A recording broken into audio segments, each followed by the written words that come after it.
Good morning, everyone. Please take a seat as swiftly as possible.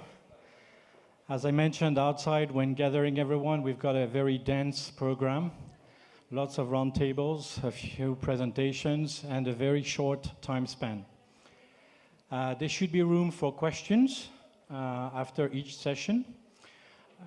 If you do have a question, please try and make it short, brief, sweet, and direct.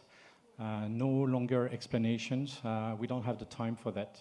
And so don't be offended if I do cut you in the meantime, in case you're too long. It's the same for the speakers, by the way. You've got to try and keep your answers short and sweet.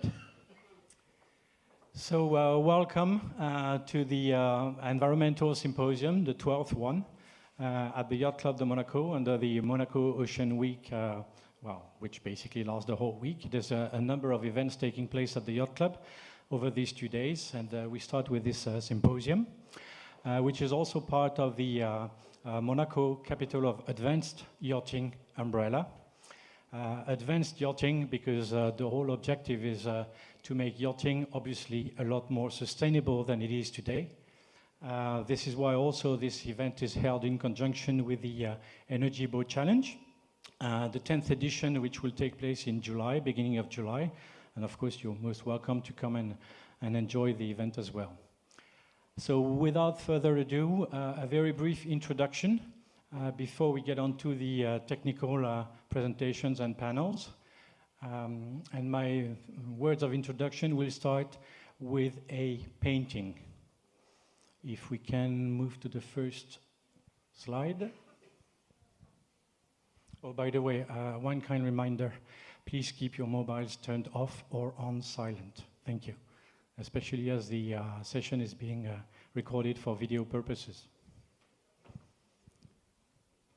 So this is the theme of this symposium, encouraging a more sustainable yachting, what I explained initially, and especially engaging the industry and the next generation. A lot of the questions that are raised, and especially when we do the Energy Boat Challenge, is all about how you shift from R&D, from university, from research, into the industry, bringing the shipyards, the naval architects alongside, and the owners, of course, to try and make the yachting more sustainable. But before we get to that stage, I'd like to show you this painting. Does anyone know what this painting is and where it comes from? No one. It's a shame. This painting, this painting was executed by Alessa Singer, and its title is A Borrowed Planet Inherited from Our Ancestors on Loan from Our Children. It is actually the cover image of the 2022 IPCC report that was published last week. That report was obviously very expected. Everyone was quite eager to find out what the conclusions of the scientists working on climate change found out. The last one, the previous one, was in 2018, so this one was released really last week. If that works. And why was that report very important? Well, the first thing is that it basically didn't even discuss the question of climate change. You know, for many years there were people asking whether this was real or not. This, from a scientific perspective, is not even questionable anymore. And one of the key findings is that the temperature of the world has already risen by 1.2 degrees, when the objective of the Paris Convention in 2015 was to limit it by human activity to 1.5 degrees temperature rise. So, as of 2022, we're already way behind track in our objective to limit the temperature rise of the world. What's worrying, even more worrying, is that it's obviously rising faster than expected.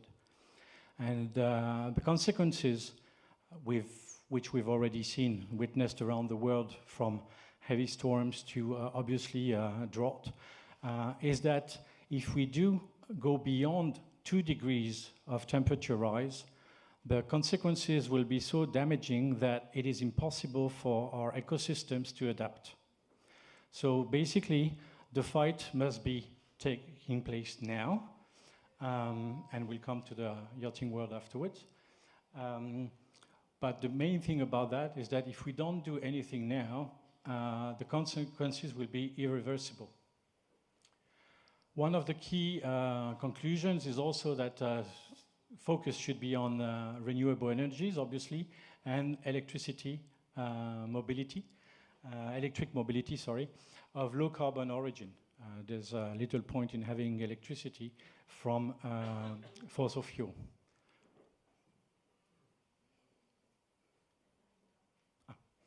Bernard would like to say a few words. So,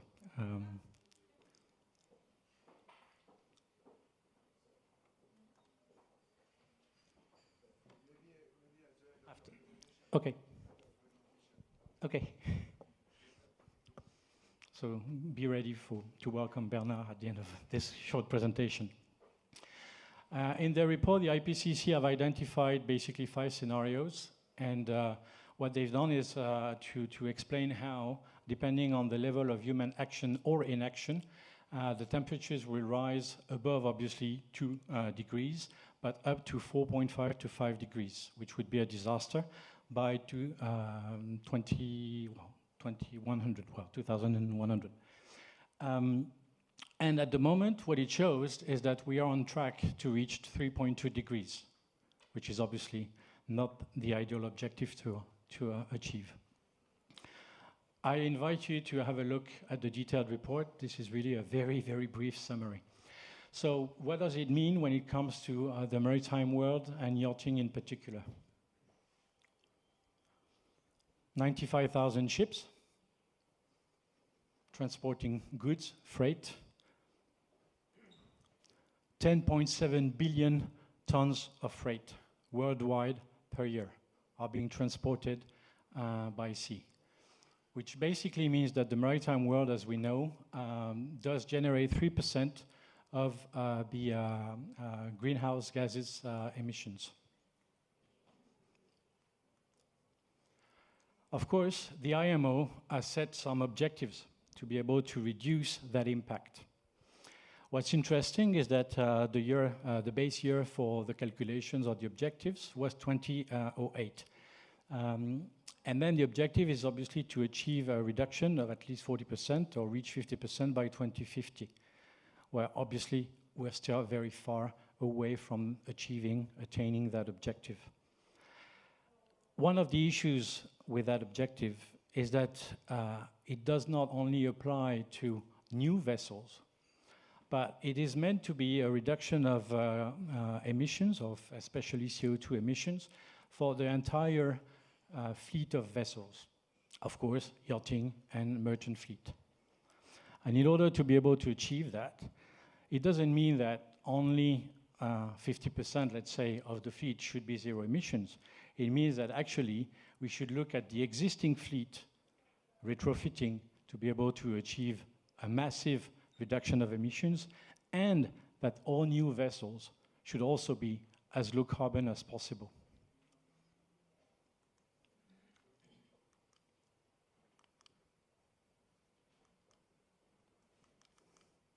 Doesn't work? Yes. Okay, so if we look at the total maritime emissions, based on the 2009 study from the IMO, which is more or less the base year of reference, 1.2 billion tons of CO2 emitted, okay? And this is the figure we need to work from to reduce our emissions. Maritime, 3.3% of total emissions throughout the world. And if we look at yachts, based on the EEDI index, 3 million tons. But 3 million tons, which is a figure I saw again in one of the recent symposium, is actually a figure from 2009, not from 2020 or 2022. Obviously, there are solutions, or at least partial solutions, to help make things better. So among the recommendations in the initial tier, there was the idea of looking at speed reduction, which is something that is seemingly happening in the yachting world. It's like, okay, well, stop going too fast. There's no point. Take your time, and you'll emit less CO2. Obviously, there are some other initiatives which come with carbon pricing to make sure that if you're a polluter, then you're being heavily taxed. But that's not a technical solution. And today's symposium is about what technically we can do to make things better. And then you've got the development of zero carbon fuels, whether it's hydrogen or biofuels or synthetic fuels.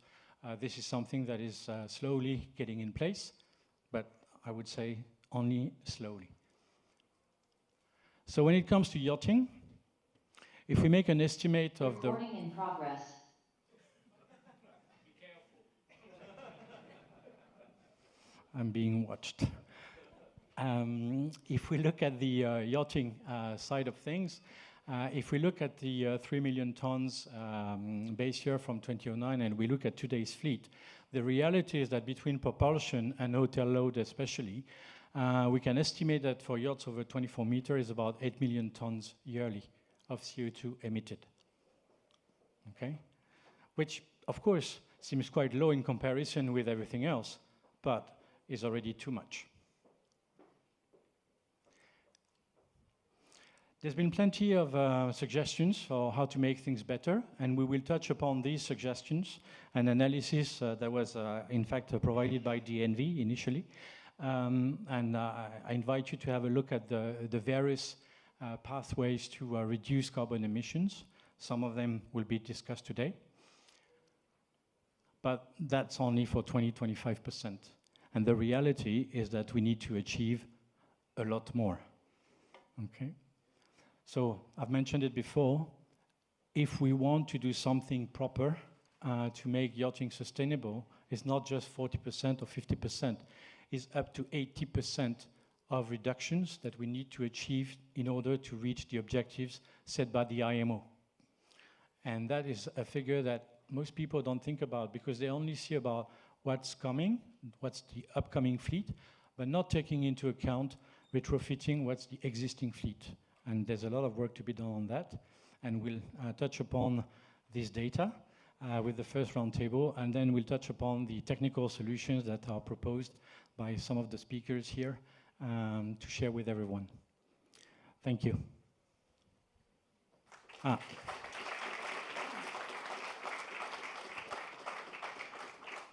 And Bernard is not back yet. So maybe you have a couple of questions for me. Yes?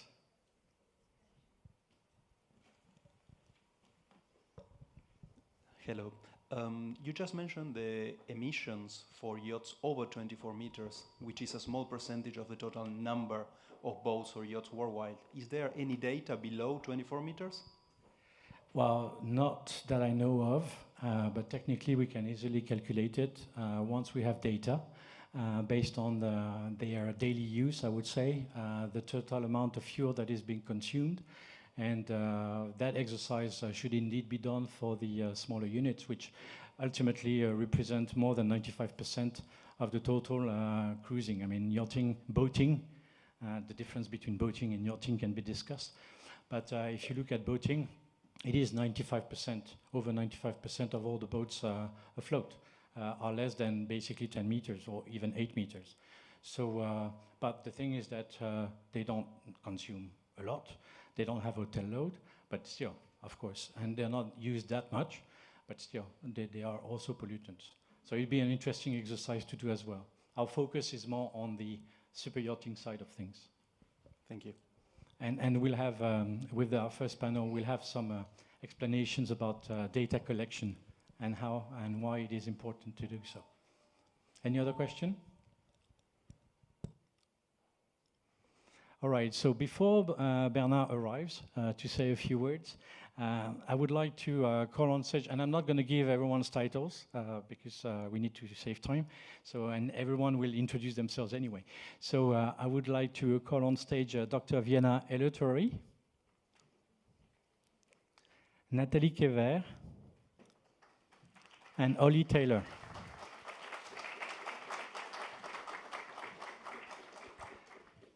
This first panel is basically introducing why and how they do their work about collecting data on the yachting side especially, but not only on the yachting side, to be able to assess the reality of carbon emissions and the impact on the environment of yachting activities. You should have mics that need to be opened or not. Don't know whether they're open.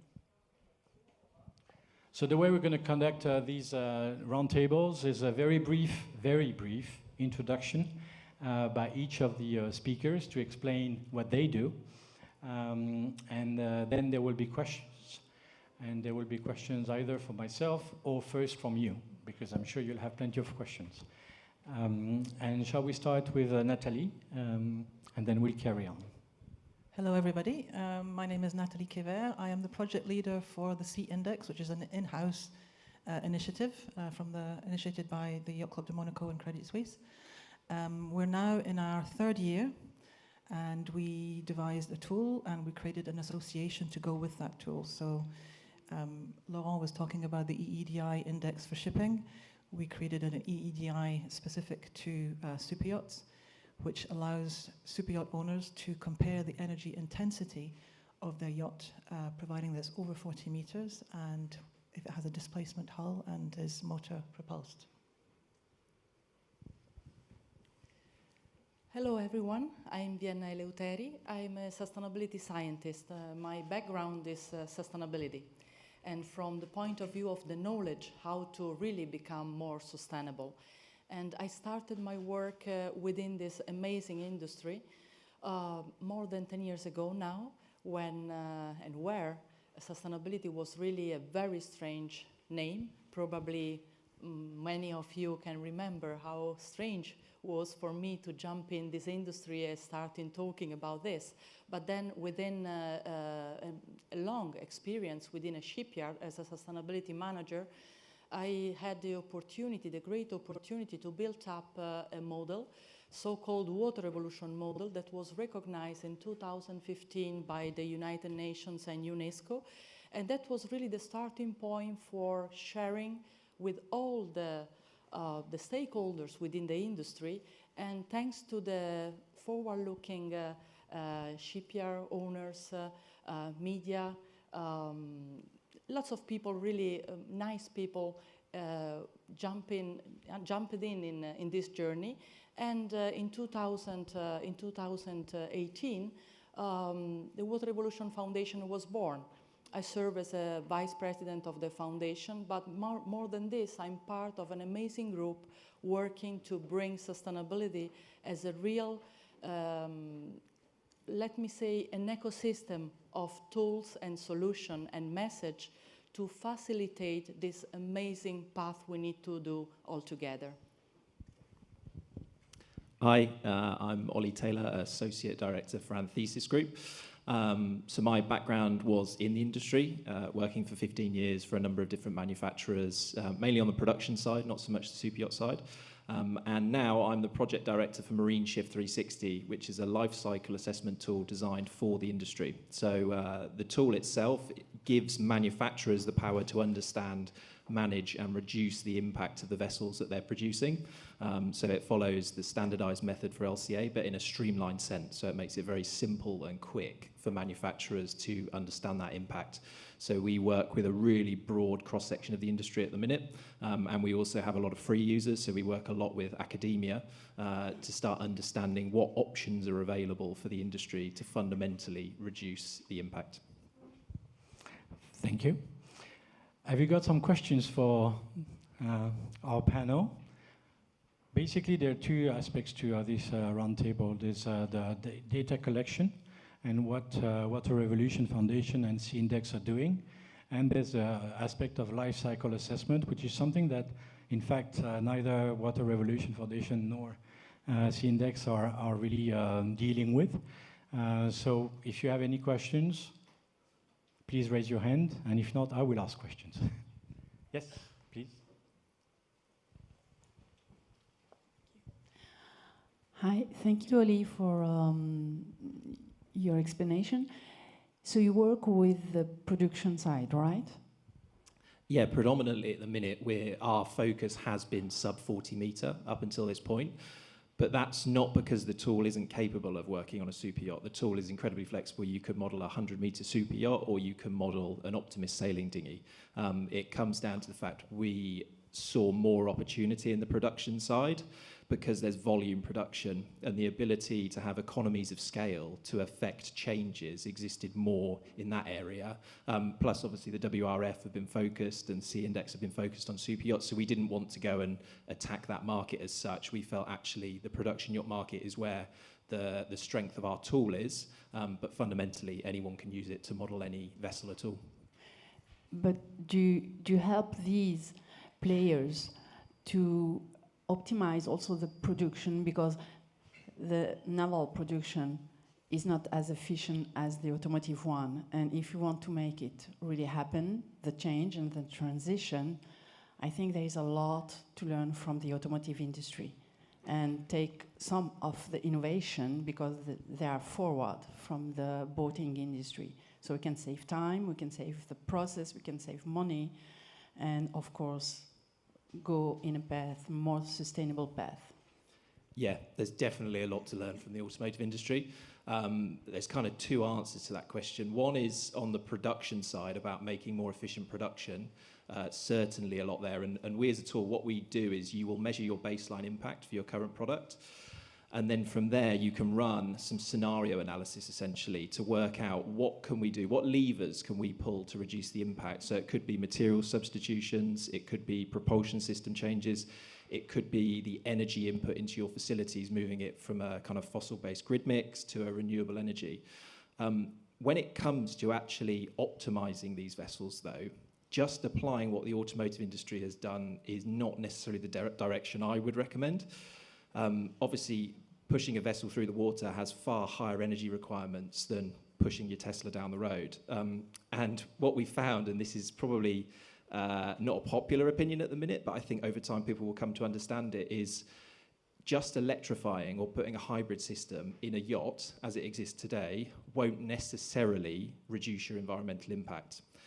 A lot of that comes down to the utilization rate. So super yachts are slightly different in that they might have higher utilization rates and they've got hotel loads, etc.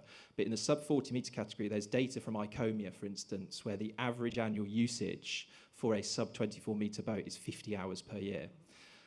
That's obviously an average, so there's people higher and lower than that. But if you then run the numbers of installing a completely electric system, say at a 10 meter boat, and then it's only running for 50 hours per year, you could potentially increase your impact over the baseline product. And that's where we ask users, or we're trying to help users run these simulations before they make the design decision. So it's a scenario analysis that you do in the design phase to work out what levers can I pull to design the most low impact vessel. And just following what the automotive industry has done is not necessarily going to deliver the solution we need for this industry. It's quite nuanced. There's also a lot about economies of scale and the volume of manufacturing that exists there versus what we're doing. So you really have to do the homework before you commit to a design decision. Now, I'm not saying electrification is wrong. In a lot of applications it does work, but you need to do the calculations before you commit to that design path. Otherwise, you're kind of shooting in the dark and we don't know what we're doing is better or worse. Thank you. Thank you. May I add something Sure. to this? Because this is a very important question you posed. And I would like to also to underline something else. Of course, I agree in any single word by Oliver, of course. But just let me add that we need not just to look at other industry. Of course, that's a very important starting point. We are the industrial system, it's an ecosystem in itself, so we need to look at the other solution and so on. But today, and by the way, congratulations for your presentation, really fantastic. It's a dream for me to see all these topics here so well expressed and so well delivered to this industry too, because today, what the topics we have seen on the screen are so much true. And this kind of topics we were discussing till the very beginning. I remember the very first symposium here, the Yacht Club Monaco did a lot of work in really delivering literacy on this kind of topics. Now it's true. And at that time, when I started within the superyachting sector, it was clear to me to work on LCA, to work on methodology, able to become sector specific. And that's why, as Water Revolution Foundation, we started really with the yacht assessment tool, that it's the same concept by their work, their amazing initiatives. And we try to help the ecosystem of the super yachting in order to think out of the box. Adding one solution to another, it's not enough. We are not going to be future-proof if we do not start thinking about really differently to a super yacht. Thank you. Thank you. I would like to get back to LCA, actually, because not everyone may really be aware of how it works and what are the various phases. And I would like to know what are your findings from the initial analysis you've conducted with Marine Shift. Is basically what is the most environmentally impactful from the various phases of the LCA you've conducted. And if you see some patterns between the different types of vessel, the different materials, the different types of constructions, so that we have a clearer idea of what's the process and what are the key findings so far. Oli? Yeah, good question. So to try and summarize key findings, the first one I'd highlight is a lot of the time people would assume the highest impact area is in the use phase, but it's not necessarily in the use phase. It can also be in the production phase. So a lot of the vessels that have been studied through the tool is you will see a split, and it varies again depending on vessel, of like it can be a 50-50 between production and use. It can be a 40-60, a 30-70. And within the production phase, normally the highest impact is in your kind of hull and superstructures. So the way the tool works is that you would understand, okay, my GRP or my carbon fiber composite structures are going to be 30% of my total impact in production phase. You can then go in and start modeling what options you have. So bio-based fibers, you could change to a flax, or you could change to a basalt fiber, or you could look at using, if you're currently using an aluminium structure, you move from 0 recycled content to 100% recycled content, and you can very quickly quantify the carbon savings, for instance, that you can make by doing those changes. So really, it's the focus area has very, very often in this industry been purely on the use phase, and we've forgotten to look at the production phase. But because of this very low utilization rate that exists in this industry, often the higher burden exists within production. So you need to think about the material substitutions, the process efficiency, the energy input into your facilities. They're what I call the low-hanging fruit that people should be going after today. Because often with the use phase, these alternative drivetrains, which you touched on with different fuels and hydrogens and biofuels, they're in the future. They're not actually something that's easily accessible today. In some instances they are, but there's all of these other things that exist within the production phase of the yacht that you can go after today and start affecting a change. And it's not, in my opinion, it's not good enough just to say, okay, well, we need to wait for these drivetrains to become available in 5 or 10 years. Actually, there's a huge amount that people could be doing today. You just need to understand the data. So then you can focus your time and investment on the right areas, not the wrong areas. Thank you. So this is a very strong message to all the shipyards, especially building yachts, and that the first thing that they should look at is their own production facility and how they can make it better. If indeed then the impact is 50% more or less from the production rather than from the utilization of the vessels. Thank you. I have another question, which is what about dismantling? Is this part of the analysis you conduct as on your LCA, basically? Yeah, so LCA traditionally, you're obviously looking at the full life cycle of a product, from the raw material extraction, the processing of those goods, the use phase, and then the end of life. So end of life often will, it can have a high percentage of the impact. It can be quite small. It depends how you're handling it. So within the tool, you have a number of different options, and you select based on the material inputs you've made what you're doing with the product at end of life. It could be incineration, it could be landfill, it could be a recycling process. So within the assessment, you will always make an assumption around what you're doing. Obviously, with your production waste, you know what you do with it. You might have a recycling system. But for the vessel itself, which has a 50-year lifespan, lifespan, you're going to make an assumption around what happens to it end of life, and hopefully, you know, we're going to have a nice recycling solution in the future. We might not have something that's suitable today, but you allocate a proportion of the impact at the end of life phase. In my experience from running these assessments, often the end of life is quite a low impact. It's more in production and use that you need to focus your energy. But when you're looking at moving towards a circular model of operation, that's where end of life becomes incredibly important, and it guides the decisions you're making in the production phase of the material inputs. So yeah, it's a really, you've got to start thinking in a circular mentality with all of these production systems, because ultimately the way the future's going and the raw material prices for these virgin inputs, they're going to increase. So the financial incentive is going to be to look towards recyclable feedstocks, which obviously has the massive environmental benefit of reducing impact. Thank you. So my next question will be pretty simple. If today you are to, based on your findings, make a recommendation to shipyards and yacht owners about what they should do to when building their next yacht in terms of materials used and looking at the life cycle assessment, generally speaking, what would be your recommendations? My recommendation, there isn't one single answer that solves all of these problems, unfortunately. That's what everyone's looking for. Step number one is you need to understand what your impact is. If you don't know that, you cannot manage it, you cannot measure it, you cannot reduce it. So what we're obviously trying to do, and my partners here, is ultimately about data transparency within the industry and understanding where impact lies. So if there's one piece of information anyone takes away from today is experiment with the tool or with WRF tool or the C-index tool to understand where your impact lies, because until you know, any change you make within your production system, you can't quantify the reduction you're affecting. So really it comes down to data, understanding and transparency. Thank you, Oli. Brilliant. You anticipated the transition to WRF and the C-index. So indeed, it's all about data to start with, and this is what both organizations do. One of the things, my first question I would have to the two of you is, on the yachts you've analyzed so far, can you estimate the ratio of energy consumption between what's propulsion, we've talked about it briefly, when it comes to operations, and hotel load especially, whether you're talking about super yachts above 24 meter, 30 or 40 meter. Well, do you have already some data from your findings? Maybe if I can answer first. Because our tool is based on the EEDI, ours is more upstream, so it's based on the data that's the specs that come actually from the shipyards. So in terms of the operational side, I think that's maybe something different.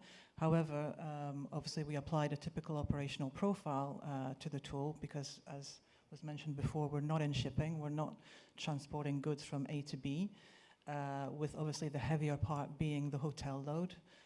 We estimated that more than 80%. So, and that was factored into the existing EEDI index that already existed. But perhaps Vienna has more on the operational side in terms of consumption. Yes, thank you for this question. It's very important. As we have heard, it's very important to work on LCA. And that was exactly the perspective we start with the YETI, so-called YETI, the Yacht Environmental Transparency Index. A premise. I think that the more we are in studying on this kind of things, the better. We really need different perspective on something completely new within our industry. And we need to be, as I said at the very beginning, sector specific. And we need to be very specific for a super yacht. And that's why we do not look at the EEDI, because could be a very tricky approach, because we do not consider the characteristic of the super yachting sector. That's why we started really from scratch with lots of data, of course, as an assumption, so collecting theoretical data, but then we came through the real data in order to confirm if our assumptions are right or wrong. And it was really a surprise to find out how we really could make a difference from the technical point of view, but on the other hand, also from the behavioral point of view. I would like to highlight this aspect. It's a human factor topic, anyway. Of course, technology, it's important. And what we can find out from the results point of view, we can see that propulsion and hotel load are the most energy intensive part of a super yacht. But if you look from the LCA point of view, so really from the upstream, how do you use the raw resources, how do you look at the super yacht also in the perspective of design, because circularity is crucial today. And that's why with the yacht assessment tool, we look really at the design support system, because you need to design the super yacht in order to be circular, in order to become something else. Okay, thanks. But can you just answer the question, which is, okay, what are the key findings from your analysis when it comes to operational side of yachts, between especially operations? You said, okay, hotel load and propulsion. To what extent? You know, yes, exactly. Yeah, I just wanted to give some background, otherwise it seems to be too technical, just a number. No, the number needs to tell something to us. So the proportion, so to say, is 40-60% is propulsion and hotel load. Half and half, I would say. But of course, the hotel load, it's up to us. I was speaking before with a person, I'm sorry, I do not remember the name, but delivering message to the crew and to captains. With our technology, that, remember, it's always the transitional one, it's not the real solution. We are really in the transition to the new technology, able to become more sustainable and to reduce our impact. But we can do a lot in energy saving from the hotel load. And in our assumption and in our calculation, you can see that that's have a massive impact. And to close, another result very important is that the more you are sustainable on board, the more you are able to save energy on board, the less energy you need to produce. Yeah, I mean, we've seen that it's all about energy sobriety as well in the recommendations of the IPCC. Yes, Natalie? Can I just add to that? Obviously, as I was saying, we're more on the upstream, but what I have noticed using the tool for the last 2 years, inputting numbers into the tool, it's all about the balance between the volume of the yacht, the power of the engines, and having adequate generators that are not overpowered compared to the size of the boat. I think that's very, very important. We have recently an example of one of our members of the Super Yacht Eco Association, who's also a member of the Yacht Club, who took the decision on a very heavy refit, a 35 million euro refit, to downsize on the size of his generators, because he fully understood that it wasn't doing him any service, it was costing him more money in maintenance, and that they weren't being used to optimum load. So he actually took the decision with his captain to reduce the size of the generators on this big heavy refit. So there are some things happening there. Okay, thank you, which actually is good to bring to the next set of questions for you. Okay, we understand that data collection is important to be able to make the assessment and then make the right decisions, changing the construction materials, for example, or how you're going to use your vessel. So understanding that is very important for owners. You've given the example of one who's decided to make that. We'll talk about gensets on board and diesel gensets, especially in some of the later panels when it comes to technical aspects. My next question to the two of you is, what's been the shift, to talk about marine shift, but you're not in that part of the questions, in terms of the perception and the adoption or the understanding of the need to collect data, and then driving the way to making changes to their approach to yacht construction or yacht operation, since you've basically started your assessments. Well, do you see a quick evolution, a slow evolution? How's that? What are the basically the consequences of setting these? Okay, well, from my perspective, I've been the project manager for this initiative for the last 2 years, two and a bit years.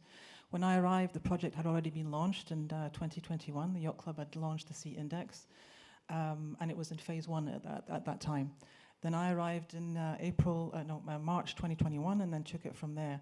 From what I've seen, specifically with the association members, is that some of the forward-thinking yacht owners actually are beginning to have their own vested interests in sustainability.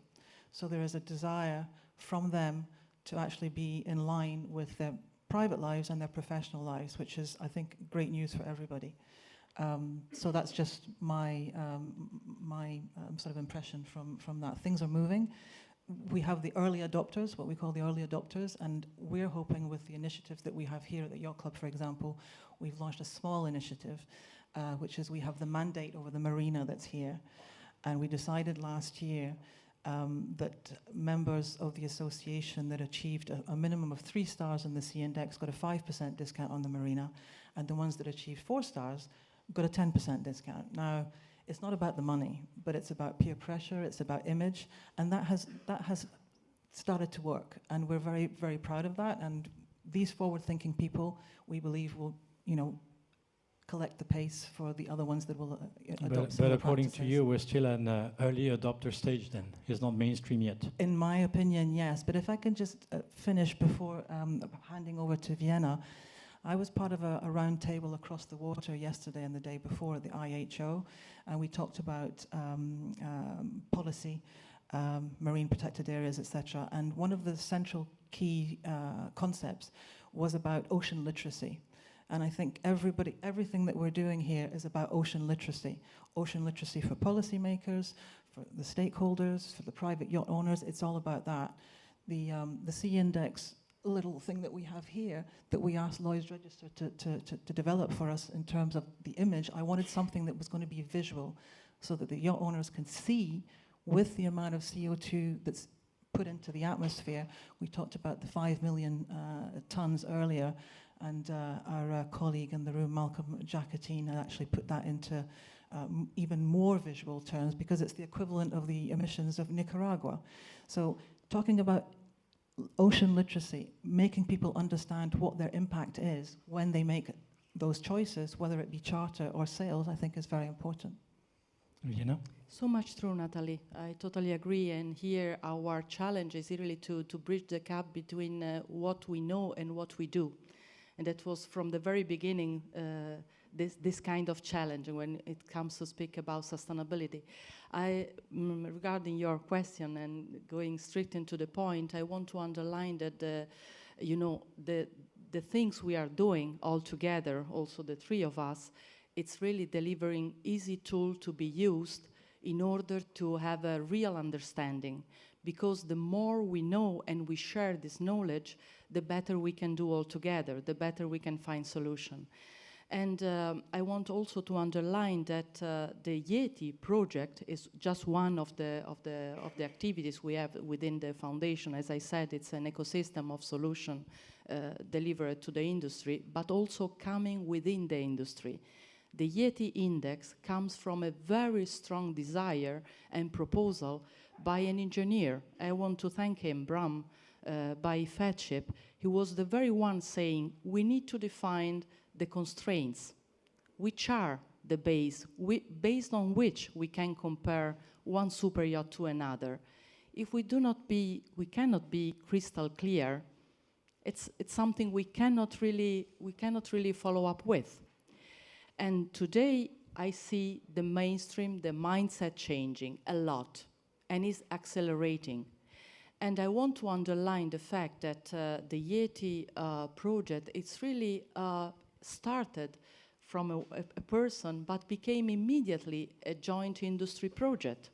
So it's about an entire ecosystem working, delivering data, collecting data, proving the data, and really saying something important about the rating. We could show also at the public opinion, and we could show also to the institutions. Okay. And let me close with one important thing. Yacht owners are asking for this more and more. They will be affected from amazing regulation related to the ocean. That was, in fact, thank you for the transition. That was my next questions or set of questions. Obviously, there's been a lot of debate about private jets and the wealthy using obviously jets to travel the world, with some media comments about yachting as well. To what extent do you think that there's two questions in one? That is helping prompt owners to actually consider making the shift to more sustainable yachting. So does it have actually, from the negative impact, can we turn it into a positive impact? And now that in a way the data is being analyzed, and what I said earlier about the IPCC, it's like you don't need to prove it anymore. Is that helping also shift to the next generation of yacht owners, and I would say especially captains, engineers, crew, to really be very strong about it, in a way to anticipate the regulations that are coming into play? So what's your thoughts on these? The three of you. Well, from my personal experience, speaking with policymakers at a European level, in France, for example, it is true that when you speak to some of them, we're too small a niche to be looked at, and that's what they're saying. However, I do believe that things are moving fast in that sense, because public pressure is being we're more and more visible. But to come back to maybe what was said before, the gentleman asked a question about the less than the 24 meter mark. That is also a very, very high level pressure on ecosystems, especially in the Mediterranean with Posidonia, because as we know, the rules and regulations are in place for over 24 meters, including to protect Posidonia, but there's no tangible way to measure the pressure at the moment. There are some imagery things that are being conducted by Professor Boisseri in France, and also, I don't know if you're familiar with Laurent Bellesta. So they're trying to calculate that pressure of the 24 meters. So it's actually a big conversation for everybody. I tend to think that the policymakers that I've spoken with, they're not really at the level of the super yachts under the 5,000 GT mark for now, but it will come. I think it will come. Yeah, I think the bigger threat here is the social license to operate, and the threat we have. I mean, the legislation could go two ways, but one, because it's such a small percentage, they could just ignore it, or there's a PR opportunity for governments to make a stand and show that actually these non-essential luxury assets that kind of don't have a noble purpose, unfortunately, fantastic to use, but lack a noble purpose, they could just get legislated out. So I do think it's incredibly important that the industry shows that we are taking it seriously and are actually delivering change. I think your question was kind of framed around, is the speed of innovation, is it happening quickly enough? No, it's not. No, it's way, way too slow.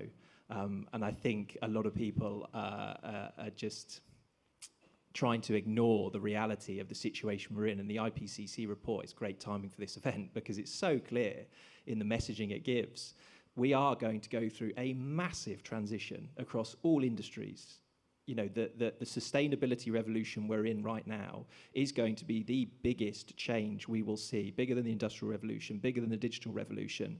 So I would implore people within this industry to take it seriously and start engaging in all of these projects. And regardless of what the customers are saying, because the often argument I get is, well, our customers aren't really interested in this. They don't really care. That's one part of it, and I appreciate that customers finance this industry, but we, all in this room, have a moral obligation to actually do something. So when we look in 10 or 15 or 20 years' times and we're talking to our children, because that's the window of transition we're about to go through, what did you do to actually improve this situation? And that's why, you know, we're obviously up here passionately trying to drive change in this industry, but it's all of the stakeholders, and just saying that customers aren't interested in this is not good enough. It's not an excuse. We have a moral obligation to drive the change from within the industry. Thank you. Jenna, your reaction?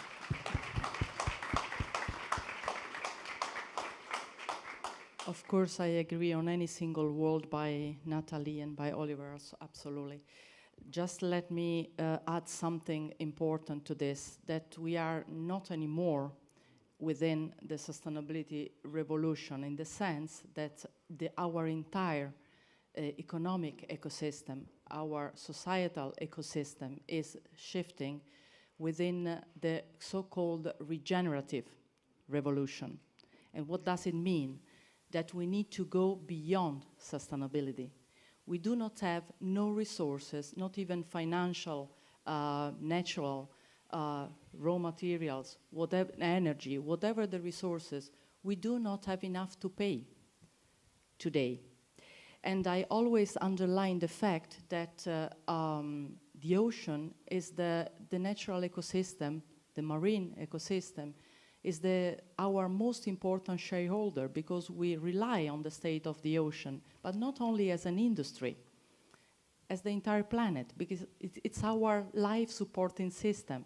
So I do not want to become too much scientist here in explaining why and what, but it's really a must. It's an imperative today for us and even more for the future generation to come. So also to put the meaning of our industry in perspective, we need to deep root our understanding very well in this kind of understanding. And to close with a positive remark, I would say that if we understand the regenerative revolution, we could lead this kind of revolution. And why that? We are in a very specific, in a very strategic position within the entire industrial ecosystem. We could make this happen, but we need to work all together, as we are here today, the three of us, with all of you, and all together we can drive this shift. But first, measuring and understanding with very clear constraints. And that's why I refer always to science, because this is the only tool we have in the Western world how to become transparent and to demonstrate that we are all going in the right direction. Thank you. Thank you, Vienna. We have, obviously on the technical side, we'll be talking about it in the next panels. Before we have the next presentation, which in fact is a very good example of what can be done, since we'll be talking about sailing yacht zero. Before that, we have a few minutes for a few questions. If you keep them short, please. So we've got already 3 hands raised. First one, and then 2 at the back. Hello. Don't you think that one of the most simple way for saving fuel on big yachts could be to set up new, more severe regulation about the washing of the hulls? I mean, you know that the main consumption is coming from the drag, of the friction drag of the hulls, which deteriorates very quickly due to the fouling. So I think that new regulation that could impose more severe washing, more drastic washing of the hulls more frequently could lead to very substantial economy. Don't you think that it could be one of the most simple measures to take in the very near future? Has anyone already assessed, in fact, the impact of on energy consumption of having clean hulls compared to dirty hulls? I've seen some figures, but I'm not comfortable enough to actually make that comment. But you're talking about dragging of hulls with the water and using antifouling. Okay, I'm not comfortable mentioning any figures that I've seen, but I do understand what you're talking about. I think it's part of a package, absolutely, and it has to be looked at holistically. But in terms of regulations, I think it has to be more voluntary for now, because I think in terms of regulations we need maybe more upstream about propulsion and other things before coming to that. That's just my personal opinion. Thank you. We'll ask the engineers when we talk about the hulls later today. Just to that point, I have seen figures of between 3 to 5% for fouled hulls in terms of increased fuel consumption. However, that's from commercial shipping, and what we have to recognize in yachting that we're only underway for about 10 to 15% of the year. So it's an incremental benefit, but it's not as big as you might imagine. Okay, thank you. You had a question. Yes, sorry. Just on the point of LCA, I think Ollie's point about utilization is very applicable. But on the larger yachts, what I've seen LCA assessments for the production of, say, a 60 to 70 meter, and those emissions, based on the utilization of the vessel, would equal the first year's operational emissions. So I think it's very important to do a proper assessment and based on the actual utilization of the vessel and not just use an assumption of a 50% figure, because I think on the larger yachts that production and end-of-life emissions are a very small portion of the overall emissions from the operational side. Yeah, completely agree. It's entirely vessel specific, and you know the caveat with the data I'd given there is in the sub 40 meter market, which is completely different characteristics to super yacht usage patterns. Hence why these guys have got the data around operational use to support or not support those arguments. So yeah, agree, 100%. Well, I guess I it would also like to shows add something very important to this, because it's absolutely true. And I do not want to become too technical, because here it's something to do with the LCA expertise, so I do not want to become too technical. But there is also another point, and you are completely right. Now, at the foundation specifically, but also another kind of scientific environment, we are working at really collecting the data, how to calculate properly an entire LCA of specific materials. This is also very, very important. It's a continuous updating.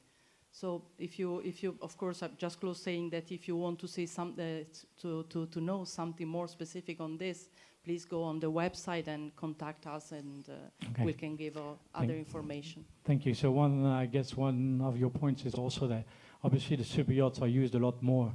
In fact, are more in operations than in the smaller type of units. That's true, but also, as you see, all these super yachts are sitting here consuming energy as well. So we've got the fuel that they use when they're underway, but we've also got the energy they consume when they're sitting in port. So all of those energy sources have to be taken into account as well. Okay, thank you. One last question before we shift to the next presentation. Yeah, it's a practical question from the construction side. A super yacht's a super complex object made up of thousands and thousands of parts. How do you do a life cycle assessment on that? And secondly, where is the liability from a responsibility, accountability point of view? Isn't there a massive hangover coming for shipyards if there's a polluter pays imperative? Who deals with that? I'll answer the first half of the question around how you do these assessments. So LCA is quite a flexible tool in that you can do an incredibly granular, every nut and bolt assessment of a yacht, you know, and it is time consuming. I'm not going to deny that. What we've tried to do is create a streamlined tool that allows you to do it in a quicker sense. Equally, you can use LCA to do what's called a screening assessment. So you use a high level of assumptions around massive material inputs, energy inputs, for instance. So rather than modelling every single nut and bolt, you'd combine all of the nuts and bolts together, all of the steel structures, all of the aluminium structures under a mass input. So it allows you to conduct these screening assessments. The screening assessment benefit is that it shows you where the hotspot areas exist. From there, you then dive into those areas in a deeper sense to work out what can we change, what are the variables that are adjustable in this system. But yeah, LCA can be time consuming. I'm not going to deny that. But equally, it shows you where you should spend your time and investment. So rather than doing it in the dark, you've got the data to support what you're doing. And then you can quantify it from a marketing perspective at the end around how do you say what saving I've delivered, and you've got the data to support that. And there's obviously ISO 14044 as one of the standards that allows you to kind of align to how you communicate that information. Thank you. Well, thank you very much to the three of you. I think Bernard wants to say a few words if he's still around. I've seen him around. He's here. All right, so I can hand over the microphone. And then we will get Marnix and Keith to join on stage to make the presentation about Sailing Yacht Zero project. Thank you so much. Thank you so much. It was very interesting. Maybe I can say thank you to be here, and it's a pleasure to receive you for this symposium, of course. Just my point of view, you know, the yachting industry is an industry, but it's not an industry like the other industry, because the part of the affective is more than when you are buying a car. The car is not so effective. The plane is not so effective. When you are working on a yacht, and the yachting industry is for the owner, is a very large part of the affective. And we have to find a solution just by the shipyard, by the technician, and not to put this problem on a large public, because actually the image of the yachting is not very good, and we receive a lot of attack for different point of view, for the pollution. Maybe this is not exactly the pollution, is another reason. But also we can't forget the passion, and we have to make the promotion of the yachting, because certainly maybe one day we have a perfect specialty yacht, but we don't have if you are losing a passion, if you are losing an owner, it will be difficult also for another reason. That is a difficulty, is to find a solution acceptable, because it's difficult to say one day the yacht is to be it will be a zero emission. That, in my opinion, it's a long time, and we need.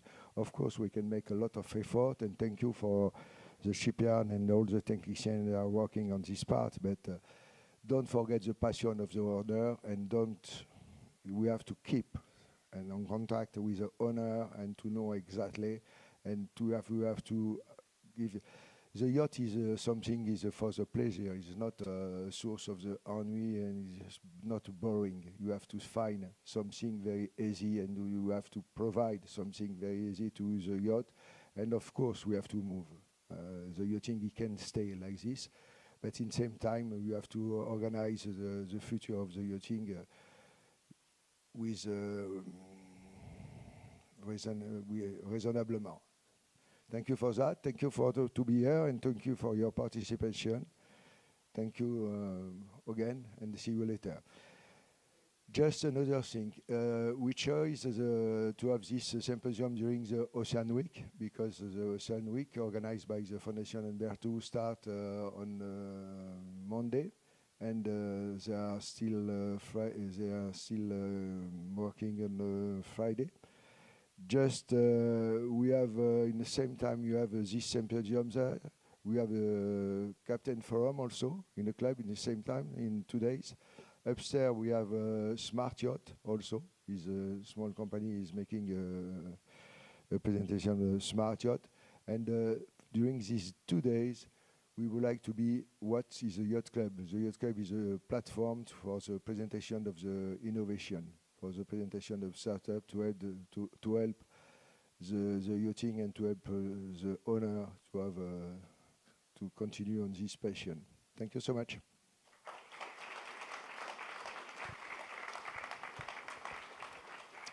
Thank you, Bernard. So, thank you. I think they deserve a round of applause as well.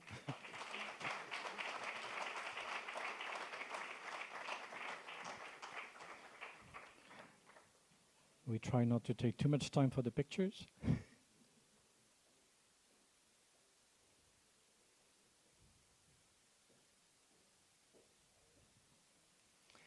So now we will welcome on stage Marnix and Keith from RIPAC, who are going to talk to us about Sailing Yacht Zero project.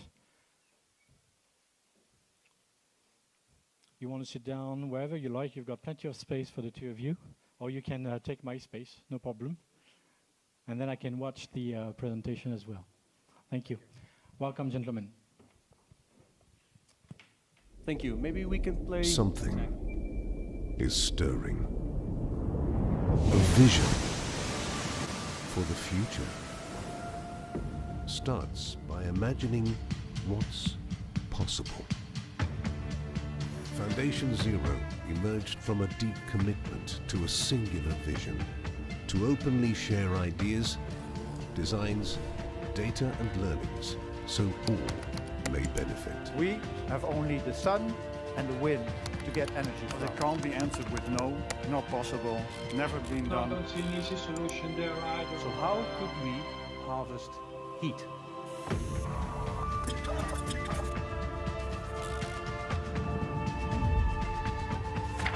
We are trying to change the industry. The thing that worries me is the pure size of it. That's absolutely quite a challenge. You cannot harvest any energy that is not there. It's getting so very complex.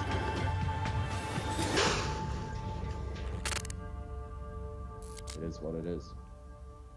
We can't change that. Yeah. To be continued. Yeah. Okay.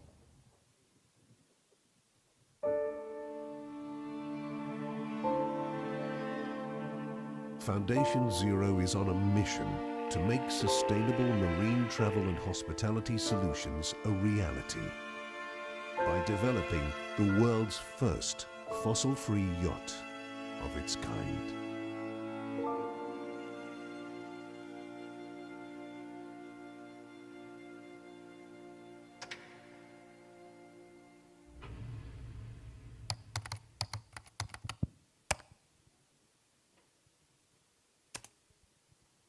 Good morning. Also on behalf of Kees Jan. Thank you. It's a early July 2019 sun out here in the harbor of Monaco, right here where Voyager now is laying, when I met for the first time with this group of impact investors, and where we gave out this idea of the yacht we're going to present to you today. Maybe we can switch to the slides. Whoever, we have the controls. We have the controls. Let's see. Like the intro said, and obviously 2019 was much a different time than we are today. We set out that morning, setting some really big, hairy, audacious goals, and the goals were these three, which you see on the screen now. First thing, which I find very important to mention, is that we said we have no idea if we will actually succeed in making this fossil fuel-free yacht. It's crazy. Nobody is doing this. So we'll probably fail along the way, and we might fail altogether. So what we should do is open source every finding, test, analysis, prototype we're making, because if we fail, somebody else might pick it actually up and then might succeed in the future. So this whole program, the whole design, all the data, all the software, all the designs are open source. This is completely ridiculous in our industry, as you all know.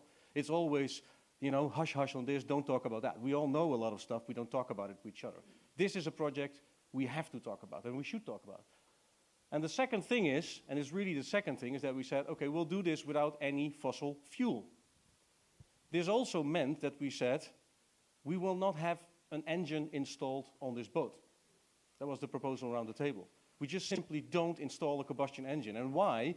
Because the group made it very clear they do not want incremental, you know, efficiency change. They want a radical change altogether. This is not about achieving 1 or 2% efficiency. Not that it's not important, but the goal here of this project was we want to have a 70% efficiency. And because setting that goal really makes you, has to make you think differently, has to approach differently. So no fuel on board, no tank on board. We have tanks, but not with fossil fuel on board. No hydrogen, no methanol. Those are all other solutions. No generator, no range extender. There's nothing of that sort on this boat. And then finally, arguably a little bit another side of the table where I was on cutting into place as well, I also said this should be uncompromisable on aesthetics as well. We want it here, and it should look as pristine, as beautiful, offer the same amenities as any of these other yachts, just without any emissions. So we want to prove to the world this can also be done in a beautiful way. Why do I find this important, and why do I think this is possible? Is because from our belief, is exactly what you see here on the screen. I've said it actually in this room before. We as a naval architecture design company believe we have this ability to make this change, because we simply, in a way between brackets, design a yacht which, you know, conveys to these three big, hairy, audacious goals. That's it, easy as that. Owners should not even ask about it. We simply should deliver it to them. We don't wait until politics comes over us and we have to find all creepy formulas and manners to comply with rules and regulations. We can lead this way. It's really like the previous panel said, the tools are here. We can do it. And much what we tell to you today is part of the industry doing something. Okay, I want to give you a little bit of background along the way before Kees-Jan jumps into some of the very technical solutions we found. And that has to do with the approach and the mindset. Because I believe a lot of you around here today or listening in on the online and tapes want to do something, but how do we do something? One secret I'm going to give you is that we have internally in our studio adopted the how might we question, originating from IDEO, very, very great design studio in California. And the how might we question, as you see on the screen here, really primes you to think differently. You don't ask an open question, can we make a fossil-free yacht? Because the answer will be a lot of times no, because there's many reasons why you can't do it. So we sit around the table, and it's very simple, but we ask, how might we create this fossil-free yacht? Let's brainstorm about this. Let's go crazy. How could we do this without any of the constraints? Ultimately, that leads to a very different group. And that's the second important thing I want to get across here. Everybody in black here, we kind of all know. And they're all involved in making and creating our beautiful ships and products. What we've done with Foundation Zero is that we've added physicists, as you'll see later on. Super important. We added scientists. We added technical writers because we're open source. We've added, crucially, prototyping to this whole system. We added data analysis because we didn't know a lot. We had to analyze a lot from the existing fleet to find out how we can actually improve. Thermodynamic modeling is down here, and Kees-Jan will tell more about that. We've also added something completely new and radical in our industry, but not in other industries. So what I want to bring across, it's a piece of mindset and an alternative group jointly together, not only by our studio, but by this complete foundation working together to get this goal. Kees-Jan. Thank you.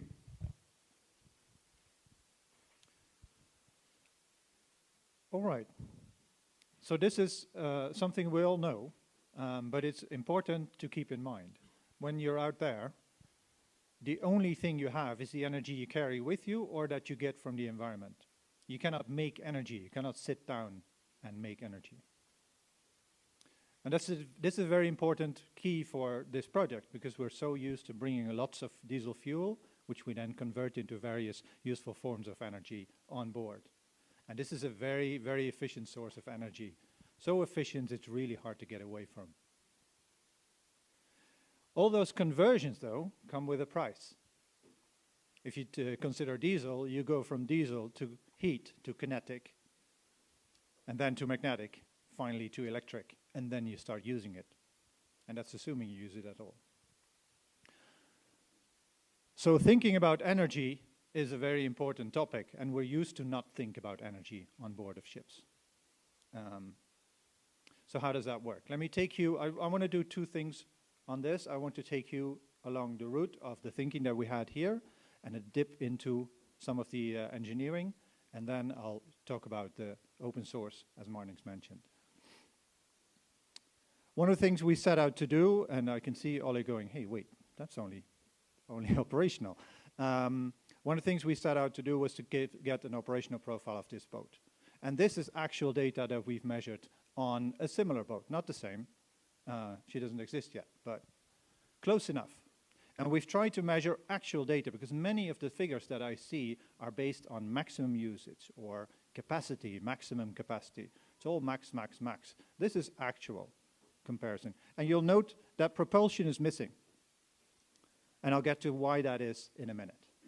This is hotel load of an actual boat, such as the one that Zero will be.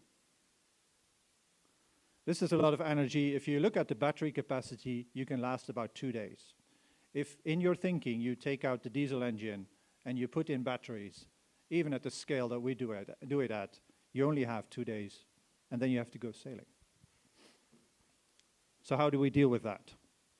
Well, let's look at the energy that we have, or rather, the energy that's around us that we can convert into useful energy. There are really only two, arguably three parts to that. One is solar. Solar is a problem and a boon, because you can harvest electricity and heat from solar panels, but also the solar is what heats up the boat in many cases. And you'll note on the previous slide that HVAC is a very large component. And now suddenly the sun is a problem for, however much we like it. Wind is a big one, as all sailors know. I'm not a sailor, by the way, so I've learned this on this project. But wind is the sort of the near, it's as close to an infinite source of energy that you can get at. So the wind is very important.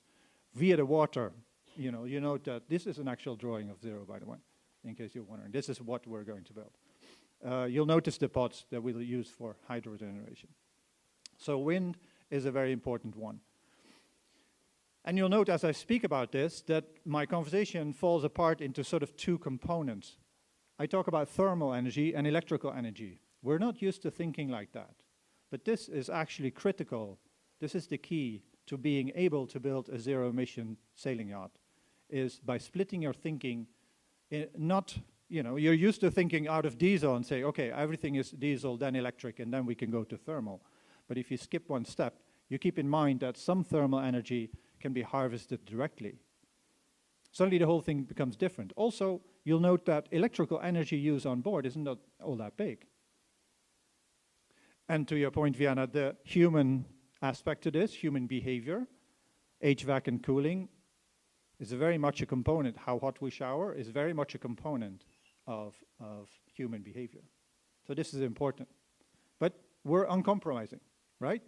So we're going to assume that everything will be operated as they do today.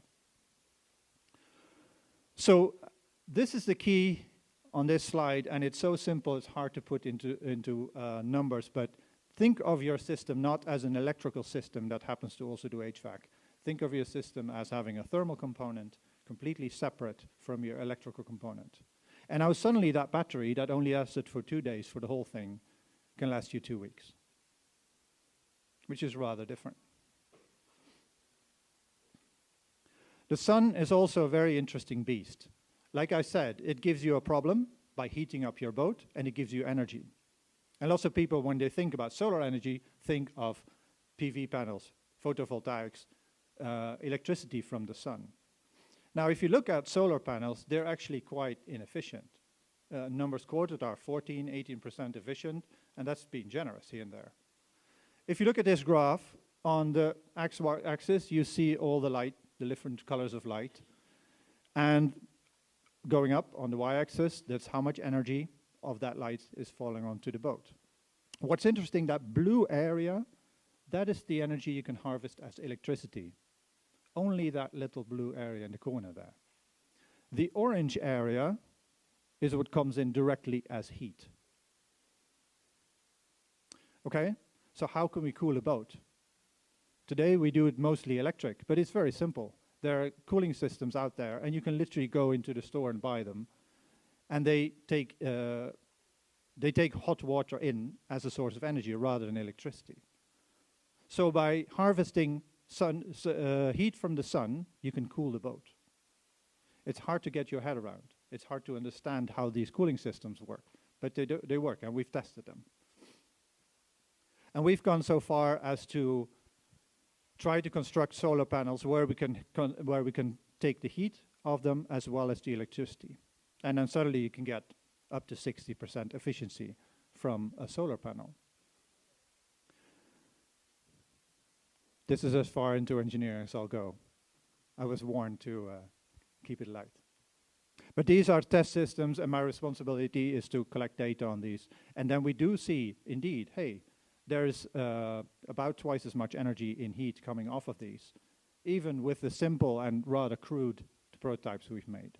So these are now being developed into an actual production panel that we can put on board the ship. And just to drive home the point that this is not, an idea project at this stage. We're actually building. I mean, the video you saw, the person walking in that video is standing next to me. This is an actual product being built. Another thing is we share all the information that we have in open source. So all our data, all our designs, everything will be open source. And in my opinion, I think knowledge, what we're trying to share, is sort of the opposite of money. If I give you half my money, we both have half. If I give you half my knowledge, we both have more. And that's what we're aiming for. Yeah, and then finally, I wanted to come back. You know, there's the aesthetics, and of course, this is all in the eye of the beholder. But what's very interesting for us to do, and we see a little snapshot here of the owner's aft cockpit, is that we do have this high technological solution, which are these hybrid solar panels. You know, we do have those solar panels. They're much thicker than they are because we have water running over them to harvest the heat next to the electricity. But what I find very challenging is that we find a way to, let's say, in plain sight, hide 100 square meters of these hybrid solar panels on what arguably could be seen when once it's at anchor on a classic yacht. So we keep corners of back of the 1930s. We have the chairs, the openings, like you would expect them on any modern classic yacht. But then again, behind them are very technical solutions. All the wood you see here, it's not teak. It's all a tesumo wood, which is an African-based hardwood, which is softwood, which is then treated to actually get the same properties as teak. So within this, we're trying to act and do, which I don't say data is not important, I don't say formulas are not important, but this is a project which very much wants to be out there to show to people you can do something today, you can lay the keel and build something very environmentally sustainable for now to come in the future. Thank you.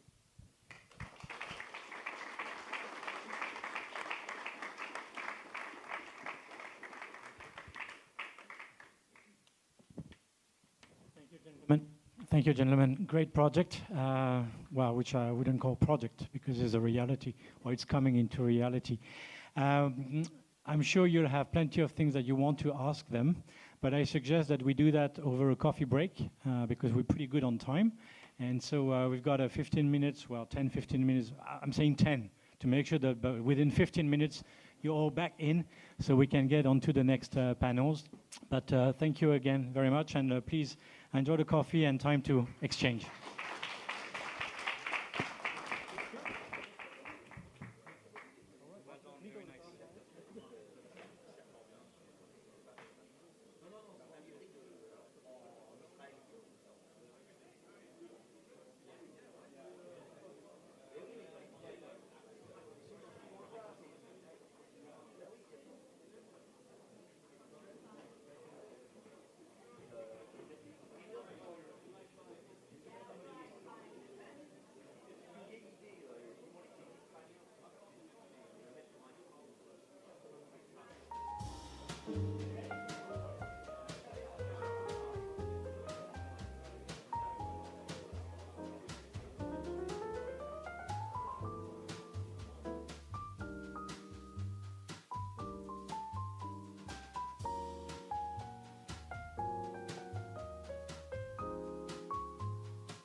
Test, test.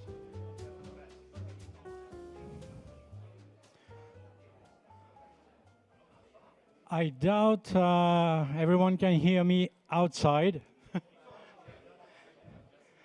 So if you can hear me outside, can you please come back in?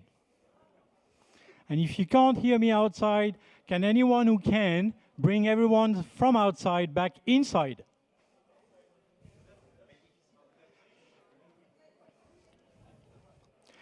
The earlier we start, the more we can delve in.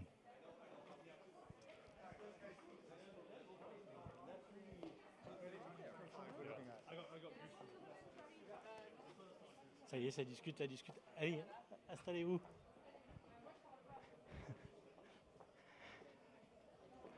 Could you please all come back in, please, so we can get restarted?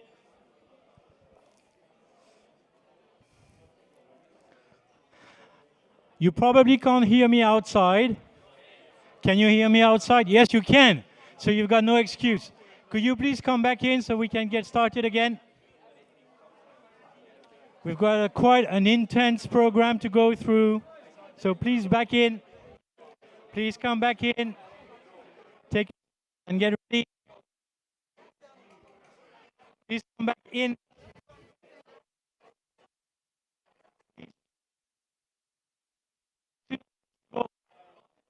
Thank you.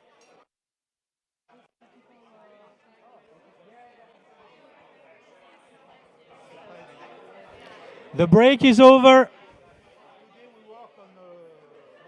Back in. Back in. Please.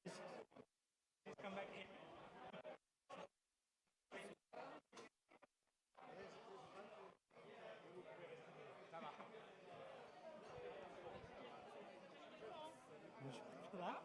Ça va. C'est de garder le... Faut relancer le truc.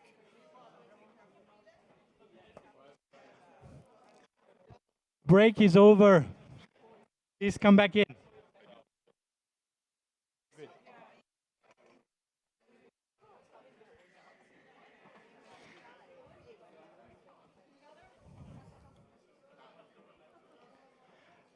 No, Mr. Redman, you're not going out. He is going out.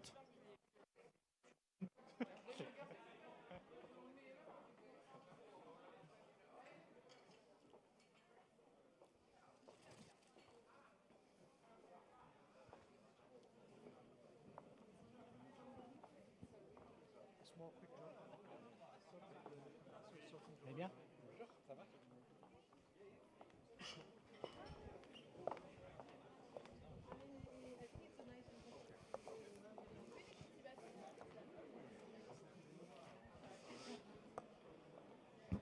So as everyone is walking back in, let's try to stick to our timeline. Please hurry and take a seat. You don't have to take the same seat as before, as long as you get seated rapidly.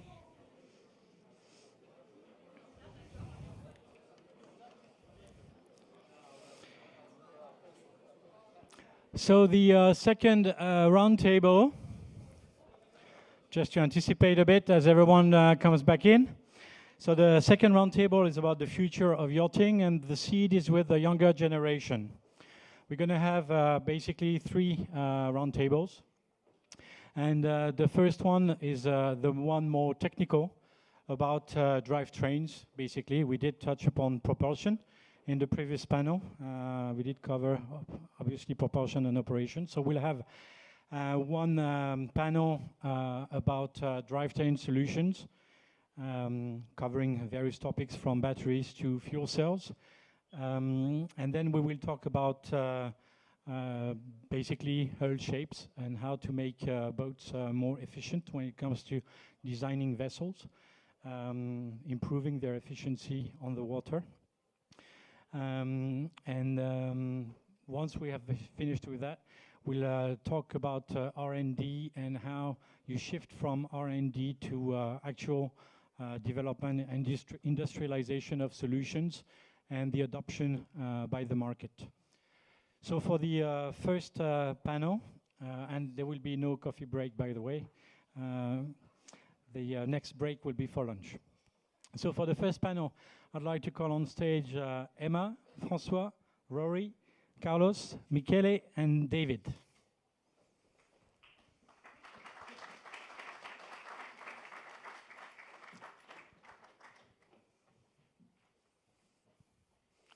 There should be, maybe there's not enough, there could be one microphone missing. Okay, it's all right, we're not under COVID restrictions anymore, so it's okay if you can pass the mics between yourselves. All right, so the same principle applies. I'll give each of the panelists a couple of minutes to introduce themselves. They actually have quick presentation slides to introduce what they do, what topics or solutions they work on. And then we can start the discussions with many questions. And of course, questions from the audience as well. I don't know whether up there you've got a specific order, or if you're okay with the order that we've got on the slide. Then in that case, we shall start with an introduction by Emma.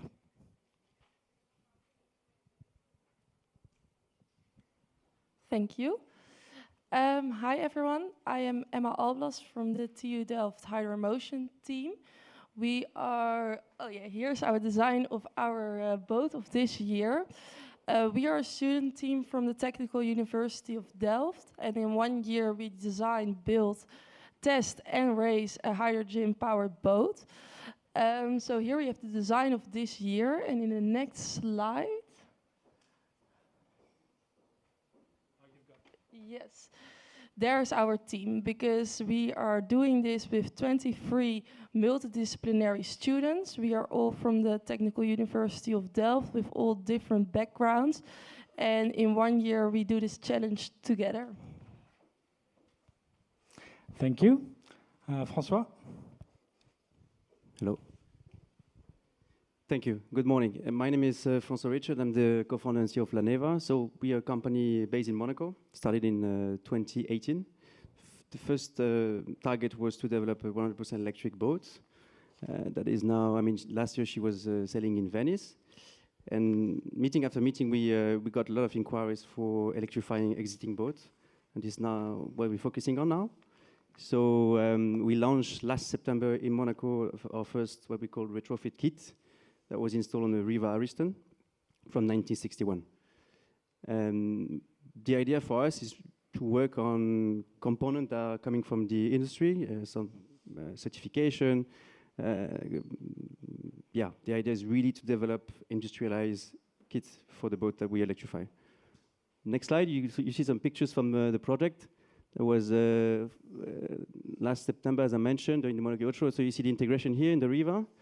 The idea is to focus on classic boats in general, not only on this brand, but the idea is really to develop kit that would be compatible with classic and premium boats in the market.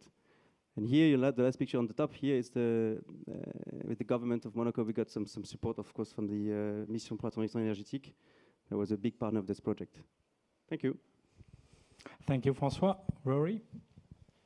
Hello, my name is Rory Traher. I'm the co-CEO of Vita Power. We produce a range of high-performance, all-electric propulsion systems for the marine and commercial boat sector. Our primary focus is sub-15 meters. We started very much focused on a sort of high-end recreational space and have since pivoted really very much into the commercial space, as this is where we see the potential to make fundamental change to the environmental impact of boats. There are a lot of benefits to electrification. We've been very focused on high performance and fast charging. The growth of the electric car market has very much been, well, I'd say specifically the growth of Tesla has been down to the availability of fast charging in their integrated network. And we see high performance both on the charging side and the power side as being really central to the growth and large-scale adoption of electric boats. Thank you. Thank you. Carlos? Hello. Well, we started like that with a video. My name is Carlos Vasallo. I am the head of sales of Mediterranean for Shore. And this is our product. This is our Elex 8000. We launched it in the market almost 3 years ago. And at the moment we have around 80 units in the water in 3 continents. It's, well, the video is self-explanatory. It's a high-performance yacht.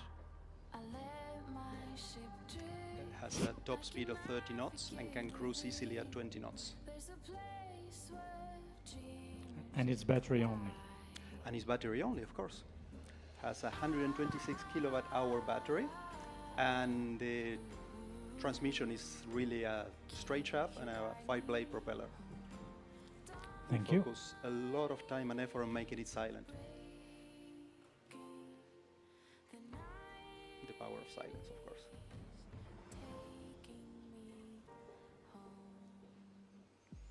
And then we've got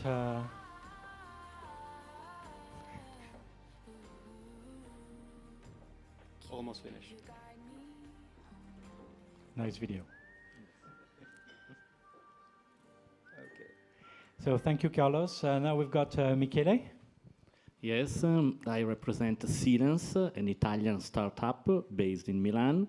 We are in the field of propulsion, electric propulsion for boat.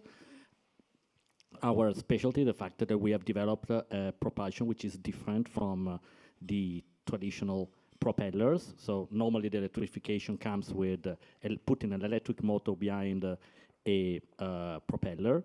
Instead, we have developed a jet, so a jet propulsion system, which is electric, so it's clean, it's green, especially silent because the engine itself is underwater, the motor itself is underwater, and is more efficient, much more efficient than the propellers.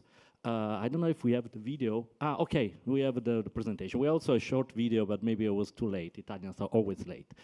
Many times.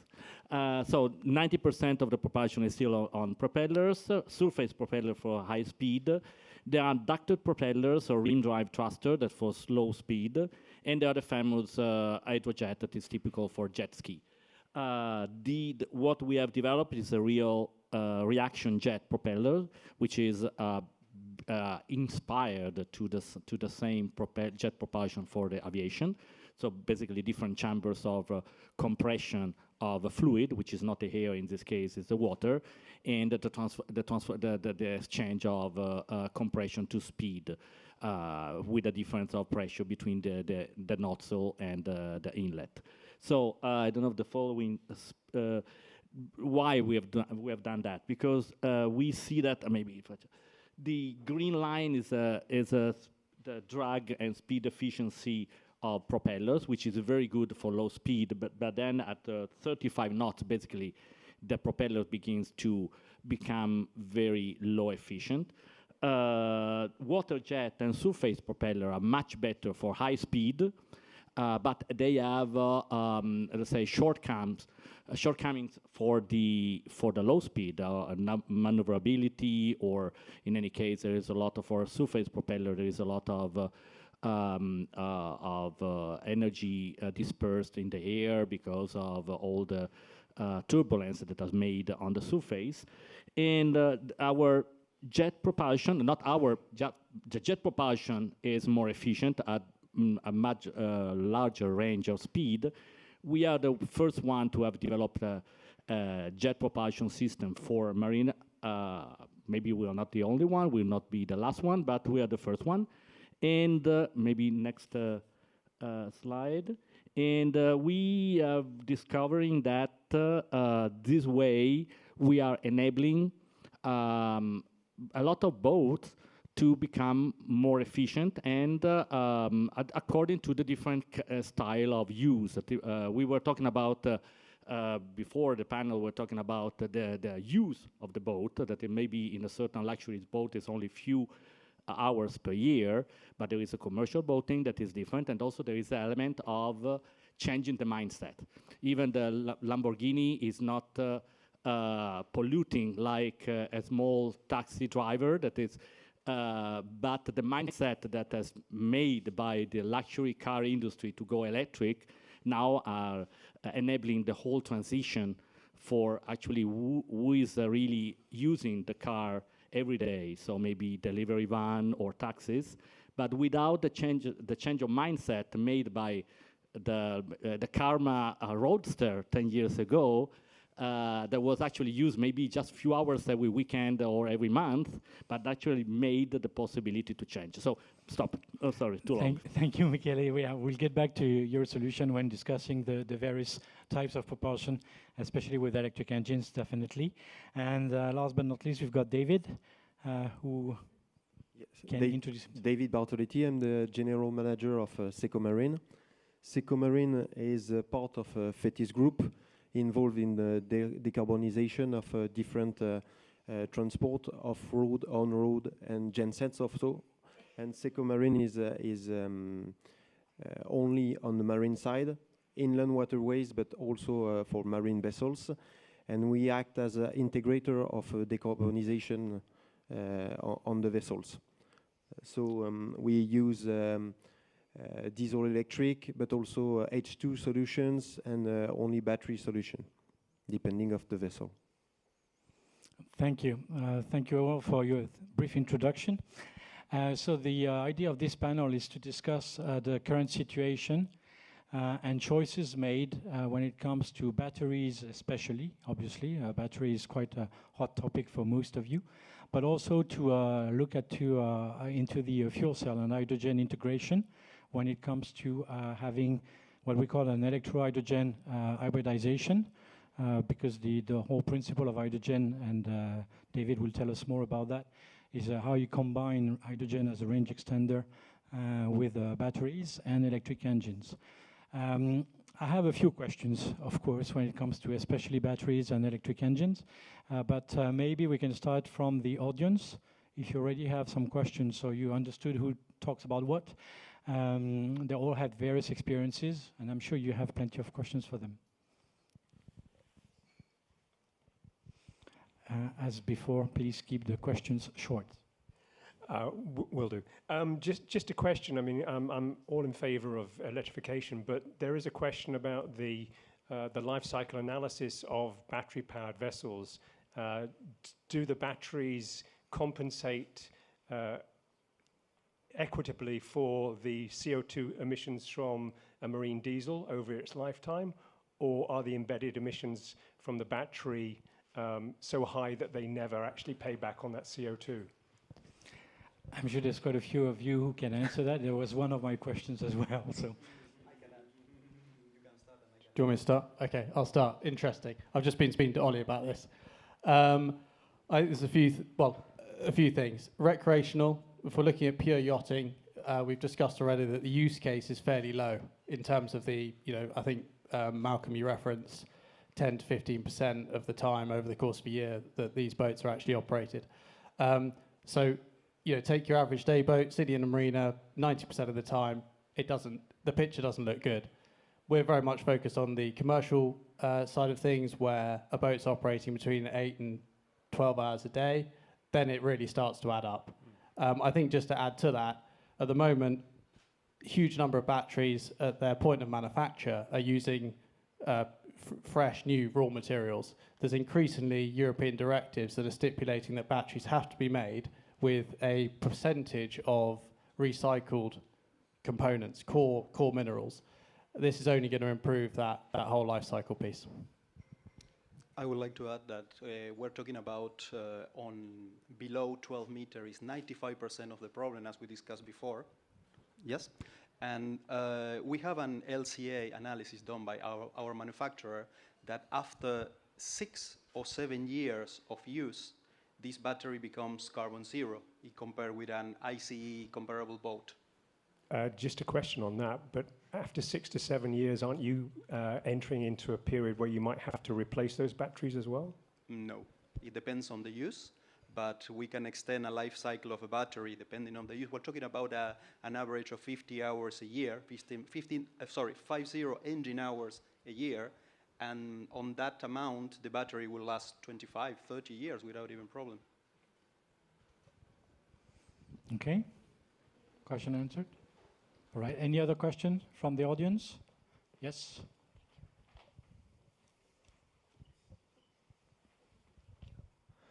Good day, my name is Raymond. I'm from McFarland Ship Design here in Monaco, naval architect. My question is for, I can't see who was in charge of the H2. I'm looking to ask a question on the 25-meter catamaran. So I saw briefly on the slide, it said that the 25-meter catamaran was DNV approved. And I was wondering if you could summarize briefly the challenges you had to encounter to get this above 24-meter yacht DNV approved compared to challenges that you wouldn't have if the yacht was less than 24 meters. Also, the question is related to batteries and electricity. Thank you. Yeah, the challenges we have, the vessel right now is not certified yet. Okay, we are working with the classification society to have it approved, and then we will have also to work with the flag because both have sometimes different requirements compared to the hydrogen. Right now on this project, we are working only on the H2 and not on the battery side. The big difficulties we have on the H2 is more the risk of explosion and the safety. So this is the main discussion we currently have with the classification society on the gas. How do you detect the gas in the room? How do you believe that there is no risk when you comes in, no air entrance that can make it explode? So this is the biggest difficulty. The main advantages on this project, or the main advance, is that the containers are under the deck. So this is not the first time, but one of the first time in the world where we are putting 200 kilos under the deck, so you can't remove the bottles. And it's a special design, and it will be also, I hope, approved by the classification society under a special alternative design application. Okay, thank you. In fact, since we talk about safety, how's the situation with batteries? How is that? Is it something that's become so common now that is no problem, or are there still considerations by the classification societies in terms of integration of batteries on board as well?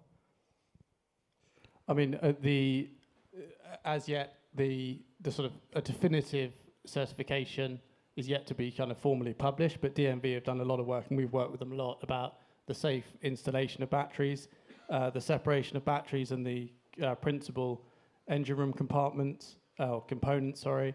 So batteries have to be separate, they need to be in a sealed space, they need to be well ventilated, they need to be insulated, and that's just really a stipulation around how boats, as we all have challenges of sort of boat manufacturing and design, to ensure that the batteries are installed in a safe manner. But DNV are really kind of leading the way in terms of setting that precedent and that regulation that we as boat builders and powertrain sort of manufacturers have to adhere by. There is a little bit of road to go as well, because for the classification societies, a battery is a battery. A 2 kilowatt-hour battery of a water toy, or a 126 or 240 kilowatt-hour pack is the same for them. So they have different quality of the components, different safety measures, different software, different implementation. So there is a little bit of twitching to be done by the classification societies as well. But it's not an issue. I mean, this is something that's been, classification societies have no, I would say, safety considerations more difficult, or to the extent of what you find on a hydrogen boat, basically. I think the where classification societies, especially the likes of Lloyd's and others, is relevant to this sort of audience here, is in the storage of dual fueled tenders, for example, within a super yacht. As yet, they're not happy about having an electric tender in the same compartment as a diesel or petrol boat, because it's regarded as being one of the corners of the fire triangle. we're working on a project now that's got the first pair of fully electric tenders. It's been factored into the build from day one, and there's increasingly sort of a greater understanding amongst classification as to how tenders can be stored in a safe way. Okay, François? Yes, if I can add something. I think that different levels, the battery itself also can be certified, and sometimes in this market you find cases where it's not, so I think this is the first step. And of course, to certify the installation itself, we're working ourselves with RENA, but similar to DNV, of course. I think the work now is in the hands mainly on the maritime affairs, because it's a new topic for them, and they have also safety rules that they're also trying to upgrade, let's put it this way, as well as the insurance company. I would say it's a new topic also for them. Okay, thank you. Well, since we're on the topic of batteries, there are various types of battery chemistries.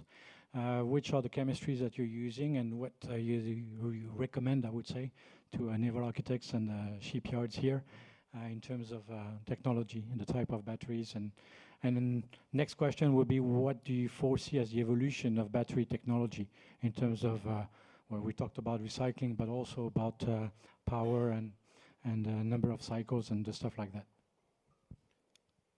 Well, interestingly, ourselves at Vita, Exshore, and well, we're powering La Neva now, so they're coming under our sort of remit in terms of powertrain, but we're all using the same battery. So it's an NMC lithium-ion battery. It's what's readily available. It's certified. It's air freightable. It's on the shelf. It's ready to go. So from our perspective as boat builders trying to get product out into the market, we need to be using something that's safe, certified, and ready to go. Obviously, we'd like more flexibility, more modularity to be able to get batteries into different boats, different sizes, and what have you. But the reality is certification of batteries is a very expensive process. So right now, where the market is at this stage, we're using what's available to us as a fully certified automotive battery. Any other comment? No? No, as a propulsion manufacturer, of course, we are like not very much focused on the battery itself. For us, it's like right now there is a certain chemistry, but in the future there will be, sooner or later, there will be the solid-state batteries, so will become a commodity. Right now, lithium-ion is what we're using because it's easy to transport and is ready to find. What we make it to, in order to make it more safe, we soaked all the module into flame retardant liquid. So that at least removed the anxiety of saying what happens if there is a failure of one module that can make a runway and inflame the whole battery. So we have the downside that we add about 100 kilos of liquid, of weight, but on the other side, people can sleep safely and know that even in case of failure, that will not propagate to the rest of the battery. So you do feel that there's still some risk about, I mean, we've seen many examples when it comes to buses and others, or even water toys with batteries bursting into flames, but you're confident that this is properly taken care of? So just to say, yeah, there's a big article in Boat International recently about the dangers of lithium-ion batteries. I think it's worth stipulating that a lot of the fires that have generated on yachts have come from water toys with removable batteries. The batteries that we use they're a permanent installation. They've got their own built-in BMS, which is battery management system, that shuts the battery down if it propagates to a point of temperature that is not deemed to be safe. They're ventilated, they're well managed, they're properly cooled. These are all things that just aren't the case with small removable batteries that you'd commonly see on a scooter or a flight board or anything like that. So the press around the dangers of lithium-ion batteries in boats is not helpful, in my opinion, because it doesn't truly reflect the level of the quality of the systems that we're installing or where the technology is on the larger scale batteries.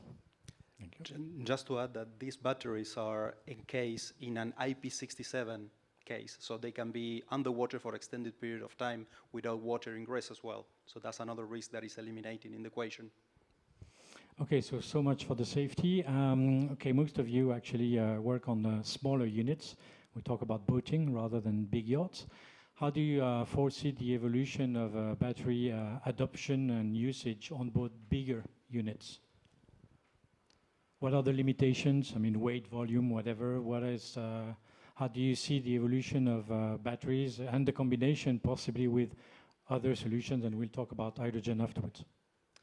Well, I can talk about for the purely 100% electric solution. We think and we are seeing that there will be an incremental evolution in batteries being able to hold charge for longer, increasing the range, weighing less, and being able to deliver power quickly as well. So with this incremental evolution in the next years, we're going to be able to extend the range of our current vessels. And I would like to mention something.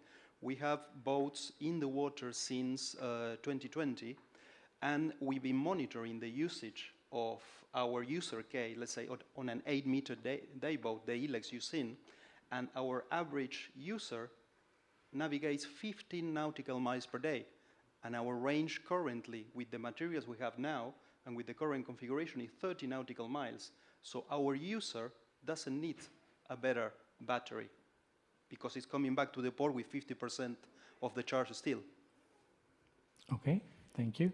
What about hydrogen then, in terms of user case? You've got a project underway, David.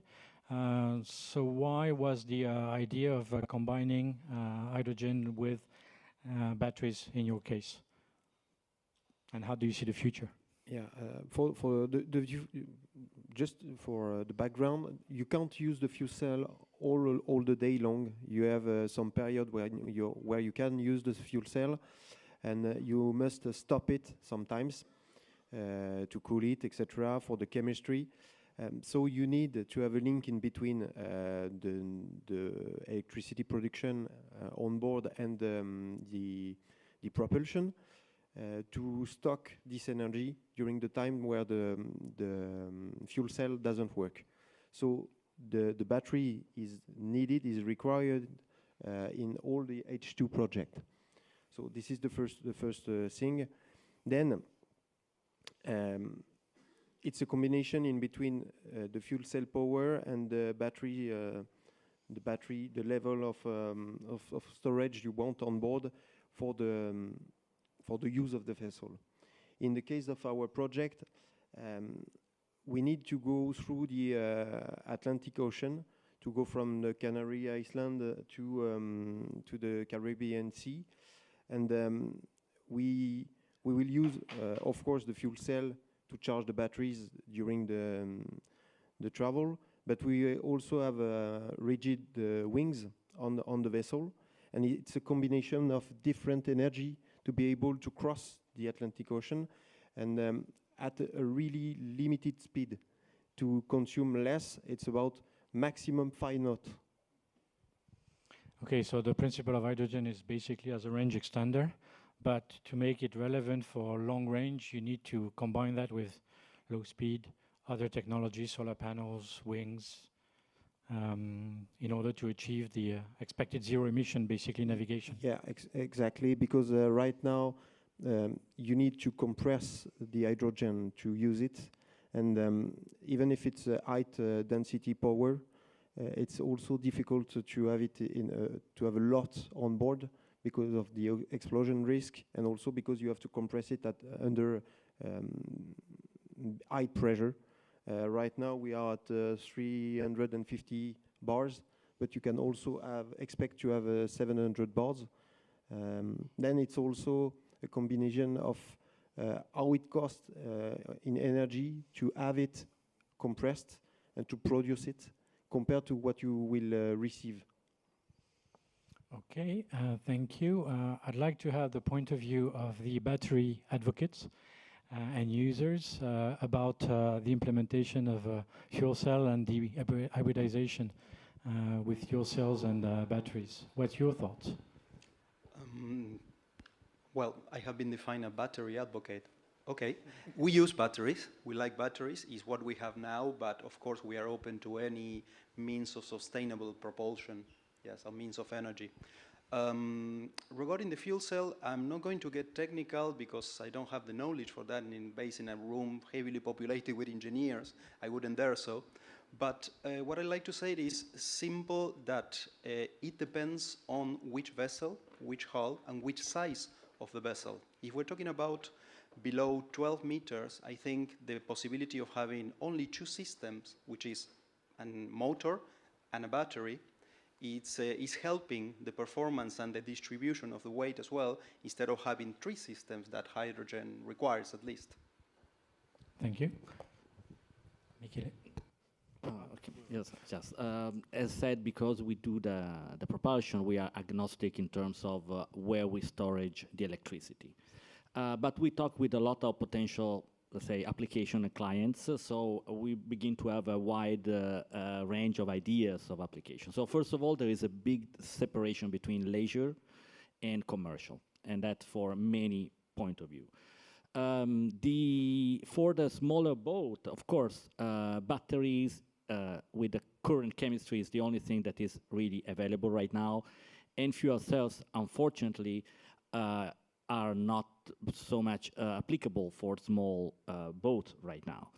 In the long term, probably the fuel cells range extender will replace other kind of range extender because they solve a lot of issues in terms of end of life of the batteries, recycling, second life, everything like that, the disposal of the batteries, the geopolitical problems of the rare earths. So hydrogen is readily available all over the world, so it solves a lot of problems. So until we don't arrive there, right now we only have for small boat, leisure, batteries only, so full electric, or batteries with range extender, currently range extender with a fuel.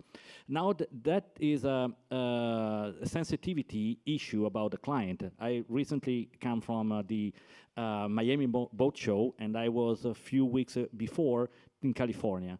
Well, when we're talking about the batteries, everybody agrees. And when we're talking about the range extender, in California, they were asking about the hydrogen because they say, oh, everything's so clean and silent in this application. Then we ruin everything with a range extender that pollute and make noise. This is on California sensitivity about environment. Then on Miami, a few weeks ago, nobody asked for a fuel cell. They would say, okay, can we go to Bahamas and come back in one day? So the sensitivity is different, but we will get there. We have seen that on automotive, where in reality the drive was given by people that are not really polluting much, but they are very visible. So say we mentioned 10 years ago exactly, there was the Karma Fisker that was a roadster, so that was used like few hours every month, so would not change anything in terms of pollution, but started to change the mindset because I come from automotive background, that's clear. And for many years we were pushing for electrification of cars, but we were talking for what was more logic, so small urban cars or minivan for last mile delivery, but that was not cool, was not exciting. And Mr. Bernard mentioned that in the boat industry there is a big element of passion and psychological attachment to the boat. Well, also in the automotive, in certain case, I've been talking to people that say, oh, I made all career 50 years for buy a Ferrari or a Lamborghini. So there is the element of passion. So the change of mindset was driven by the leisure, actually the luxury segment of the automotive that in terms of statistic really doesn't change anything in terms of CO2 emission, started up and enabled the whole transition for the commercial. So we see maybe in the marine industry to make cool and desirable to have a small boat full electric will not change because that boat will be used 50 hours per month or per year. But that will enable the whole transition of the infrastructure, the mentality, the mindset to have actually who is using the boat, the ferries, commercial transportation to move to electric and to hydrogen gas-based electricity, which is probably the long-term final solution for everything. Thank you, Michele. I think just to pick up on a point that Carlos made earlier, a lot of these boats, there's a perception that a boat needs to go so far or do certain amounts of speed, and I think this is a systemic problem within yachting in general, that these boats are largely heavily over-engineered or heavily overly capable considering what they're actually doing. People think they need to be able to go 100 miles in a boat and they go 15. So this sort of quest for having a range extender is largely redundant. And I think, to reference Tesla again, the success of Tesla has been down to charging. The availability of DC charging on boats is what will grow the electric boat market. And you can charge from 20 to 80% in under an hour, and it doesn't affect your operational profile. And if you're operating these boats at sub 10 knots, you can operate for 8 to 10 hours a day.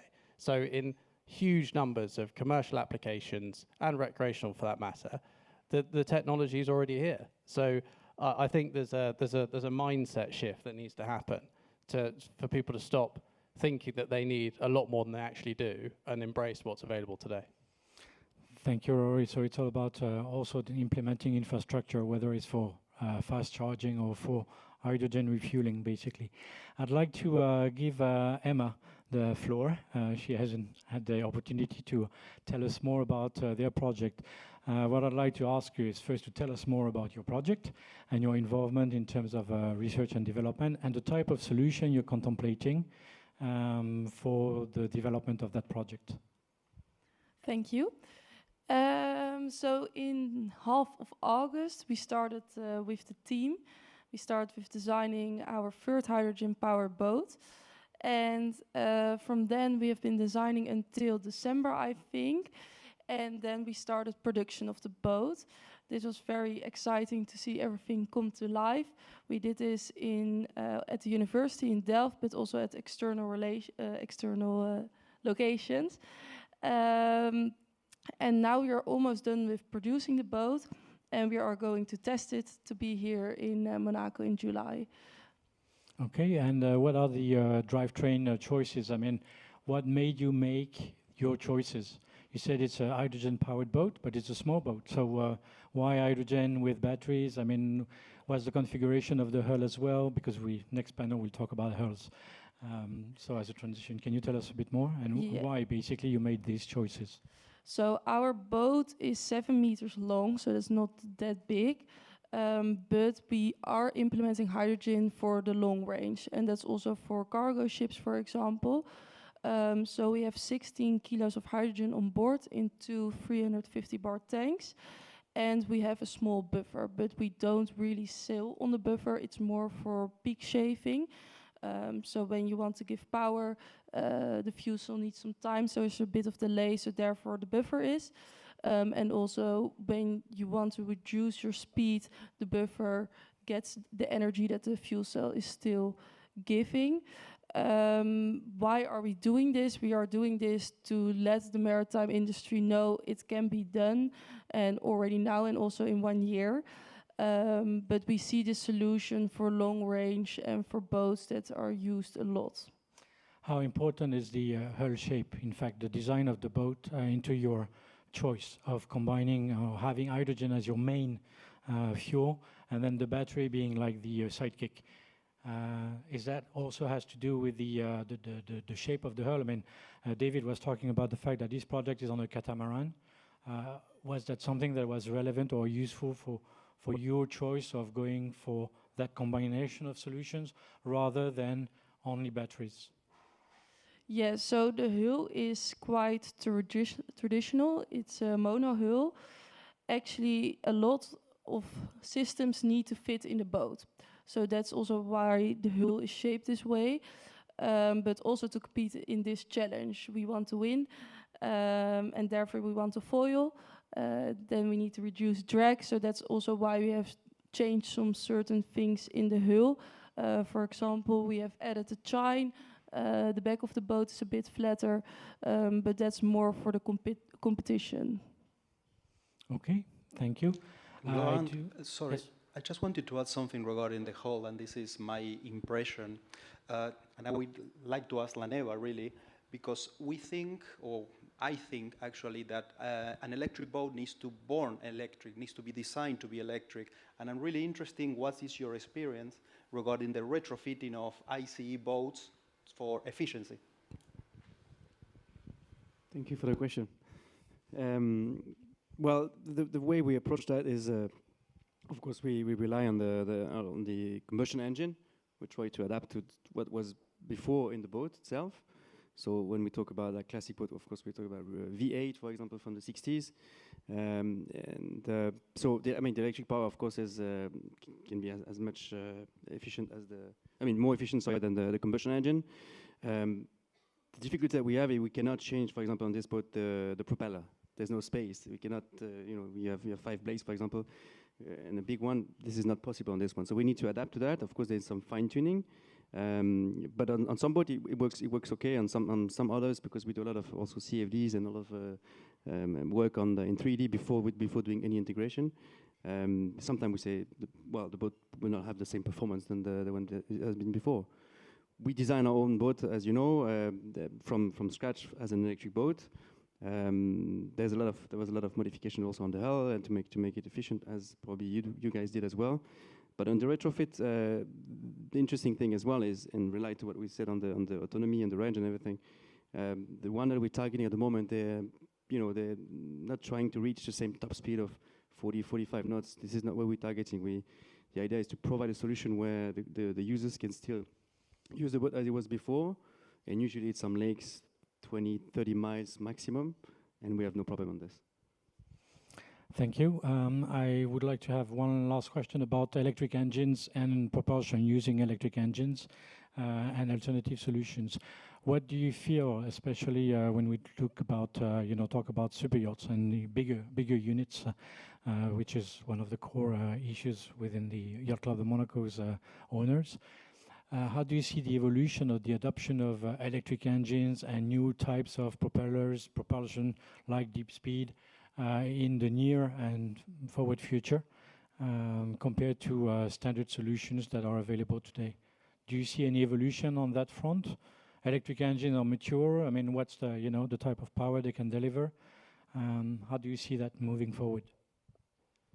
Well, I think I might speak for all of us in saying it's a very different beast moving a 60-meter super yacht around to a 10-meter boat. So certainly speaking from experience, our motor supplier is a European-based automotive motor supplier, and they go up to a certain kilowatt that isn't applicable to big boats. So I think we might need to call upon someone else, maybe in the audience, to give us a bit more guidance on the big boat side. I think ABB might have a solution for those kind of yachts, but of course, we go up to 10, 12 meters max. So still need to work on alternative solutions and alternative fuels as well, including what Sailing Yacht Zero proposed. All right. Thank you, gentlemen and lady. I'm sure there's plenty of conversations that can be carried on afterwards when we get to lunchtime. And I would like to call our next panel, so we'll talk further about hulls and different solutions. So please welcome on stage Mattia, Eric, Sue, Espen, Remy, and Axel. After the picture.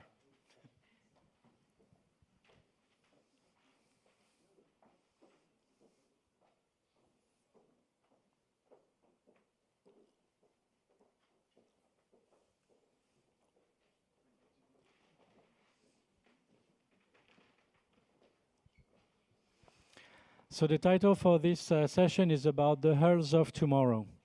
The idea here is to discuss, review some projects, some ideas and developments that have to do with shaping the hulls of tomorrow's yachts especially, and to make them more efficient.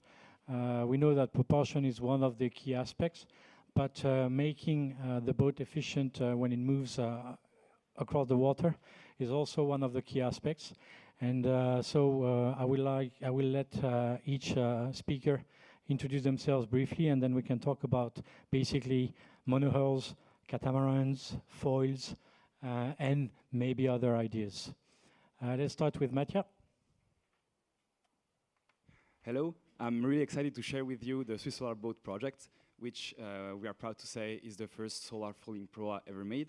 This idea came as we wanted a boat that was stable on the water, but needed to be as light as possible, as it would fly above it.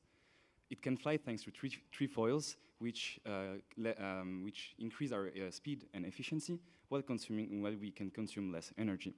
This is due to the fact that we fly above the water and generate less drag as being in the water. The side float is a planning hull, which allows us to generate some lifts and to ease our takeoff.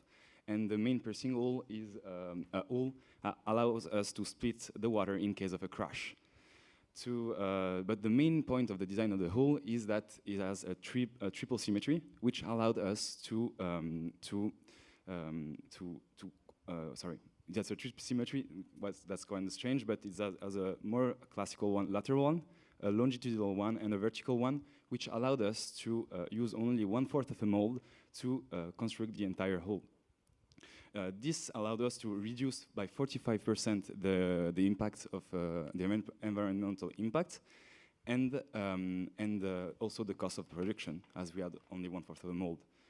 To just give you an idea, the hull thickness is 1 millimeter, but the mold that we use in carbon production are often 5 to 8 millimeter thick. So this is a really, this ratio really shows you the impact of molds in carbon production, and even more for prototypes, as Oli said, for small vessels. But the spirits of innovation and sustainability is really a key part in the team, and this is why we want to innovate even more. When we just launched our new project, which will be an hybrid hydrogen solar multi-seater foiling boat, which will be made out of carbon and plywood, to try to even more reduce our environmental impact and maybe try to help, I hope, in a more sustainable yachting. Thank you. And next on the list, we've got Eric.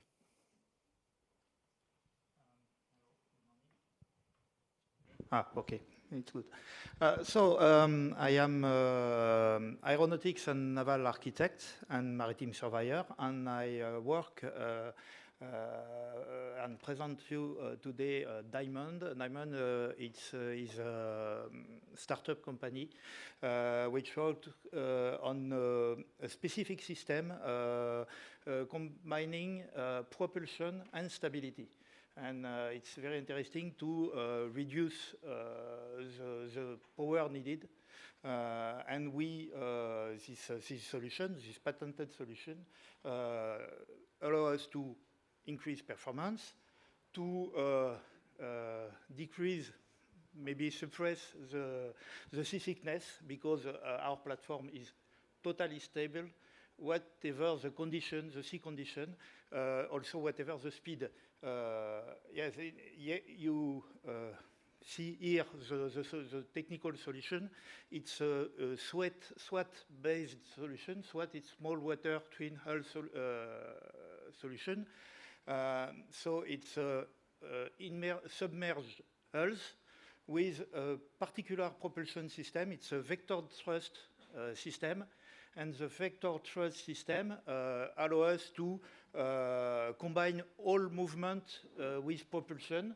We can push the rear of the bow of the boat forward, upper, lower, and you can combine all the movement with a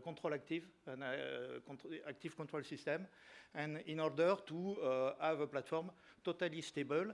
Also, one of very important point on this system, it's the gain are always the same, whatever the speed.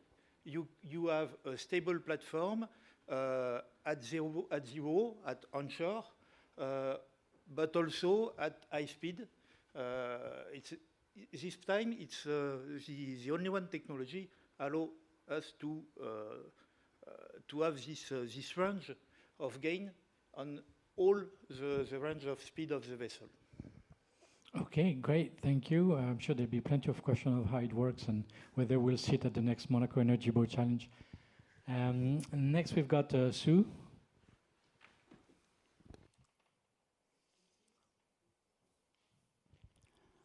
Hi, thank you. My name is Subtala. I'm a co-founder and CEO of Mobifly. This is not a 3D image. It's an image of our first 10-meter boat. Our aim and our vision is really to help decarbonize the mass transportation. And the best energy is the one that you don't use. And that's why our team that comes from the competition, our co-founder Anders Bringdahl, that is a 6-time worldwide champion in windsurfing and 3 speed record on the water, and other members of the team like Ricardo that also have created our flight control system. We come from the competition and we wanted to bring all our knowledge together and put it into the service of the mass transportation and decarbonization of the mass transportation that represent the biggest challenge and the biggest emissions actually in terms of CO2 emissions. And of course, lifting the boat out of the water, it's clear, no more friction, then you save 70% energy compared to a classic boat that doesn't fly. And in terms of energy per passenger, we beat a 45 kilometers per hour bicycle. So that is concrete.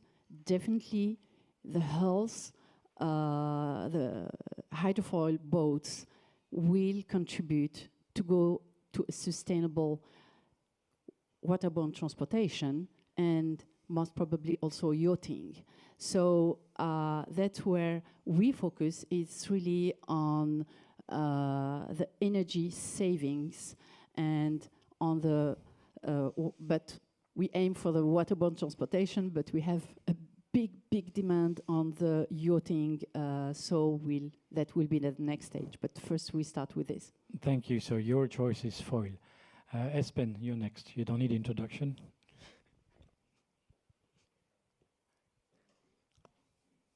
Hello. Yeah, good morning, everyone. My name is Espen. I'm a naval architect, head of a, for those who don't know me, we have a company here in Monaco where we design boats. We're mostly known for bigger boats, but we also do work in smaller boats, including planing craft and multi-hulls. Today we're going to talk about multi-hulls. Just before, I wanted to pick up on what you said earlier on the earlier session. A lot of the larger yachts we've been involved with, they have electric propulsion. The problem isn't the electric motor. You can find electric motors up to 20 megawatts. It's not an issue. It's how you produce electricity on board, which is the key. That's where the lack is. Electric motors for ships have been around for actually 100 years. What you see here, if you go back to the last image, is the previous image. If whoever is a yacht, a catamaran yacht that was completed and delivered last year. It's 36 meters or 35.5. It's built in aluminium. It does not have foils. The speed is about 20 knots cruising. The choice of the catamaran as a platform for this yacht was to try and be more efficient, but in a simple way. We have pods with forward-facing props so that the propulsive efficiency is good. The interesting thing about this is that there's nothing really groundbreaking with it, but there's a combination of things such as choice of a catamaran platform, which, because of the length to beam ratio of each individual hull, reduces resistance considerably, particularly at higher speed when wave making is important. And it also gives rise to a different length to beam ratio, which gives it rise to some interesting solutions in terms of the layout of the spaces you create on board. Most of the volume of this CAT is actually above main deck. The hull volumes are quite small, and it gives rise to a layout where basically the crew and the technical spaces and the service spaces are down below, and the guest living spaces above, which is quite interesting because it's more similar to a house in many ways. A boat, a slender hull, in many ways is a bit like an aeroplane. and you have to arrange your spaces accordingly, one after the other. And here you have more freedom to create interesting spaces. The beam of this is 13.5 meters. It's more like the beam of a 75 to 80 meter yacht. And the feeling when you're on board is very much like that. But in fact, you're in a 35.5 meter yacht, and it's very efficient. So now we're building a couple of more of those. We're building, designing a 22 meter, which is in build, and a 24 meter. We do believe that this is the future of yachting, not perhaps for everyone, but I think we'll come back to this later about how the catamarans or multi-hulls in general are accepted or not.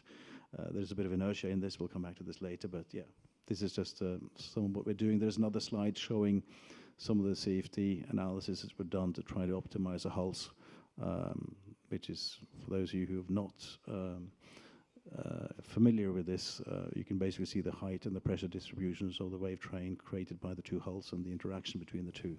We'll have Remy tell us a bit more about CFD afterwards for an introduction. But thank you, Espen. Yes, indeed, we'll talk about the future of yachting with multi-hulls. And before we leave the floor to Remy to tell us a bit more about CFD, because not sure everyone is very familiar with how and why CFD is so important nowadays, we'll have Axel introduce Candela.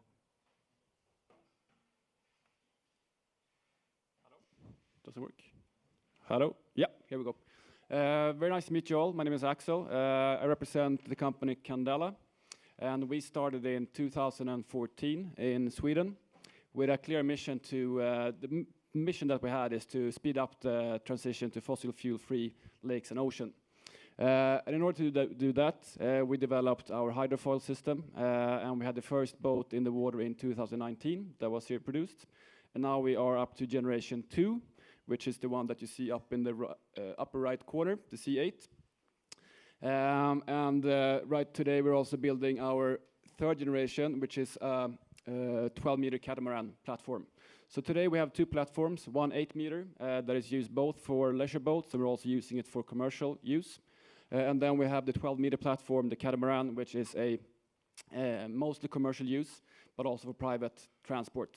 So we're focusing a lot on the public transport and infrastructure and trying to electrify that and unlocking the potential that can be if you have electric vessels that can travel fast.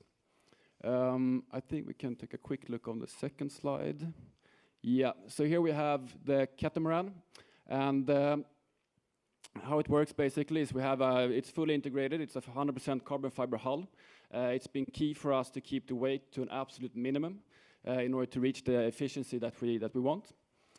We've developed the C-pods, which is the motor. On this one we have a twin. On the 8-meter platform we have a single one. And then we have flight sensors, we have gyros, accelerometers, reading the water levels and the state of the boat, sending signals up to the flight controller, and then down controlling the C-foils. And it's also been key for us to create the hull shape in a way that is efficient also as a planing boat. All our boats, they have fully retractable foils, so you can put them all the way up into the hull. And in slower speeds, in shallow waters, we want it to be as efficient as possible to keep the range as good as it can be. And when doing this, we get a very good performance, and we can also use smaller batteries to have a higher performance that is comparable to conventional boats. Okay, thank you. So before we can ask them questions about why they're going for these solutions and where they see, I mean, Espen already touched upon the use of catamarans. A quick introduction about CFD by Remy, who's going to tell us why. Yes, sure. I prefer to stand up. Hello, good morning. Well, so I briefly introduce myself. I'm Remy Lavaljonte, PhD. I'm working in the CFD, which stands for Computational Fluid Dynamics, of course, for marine application since 25 years now.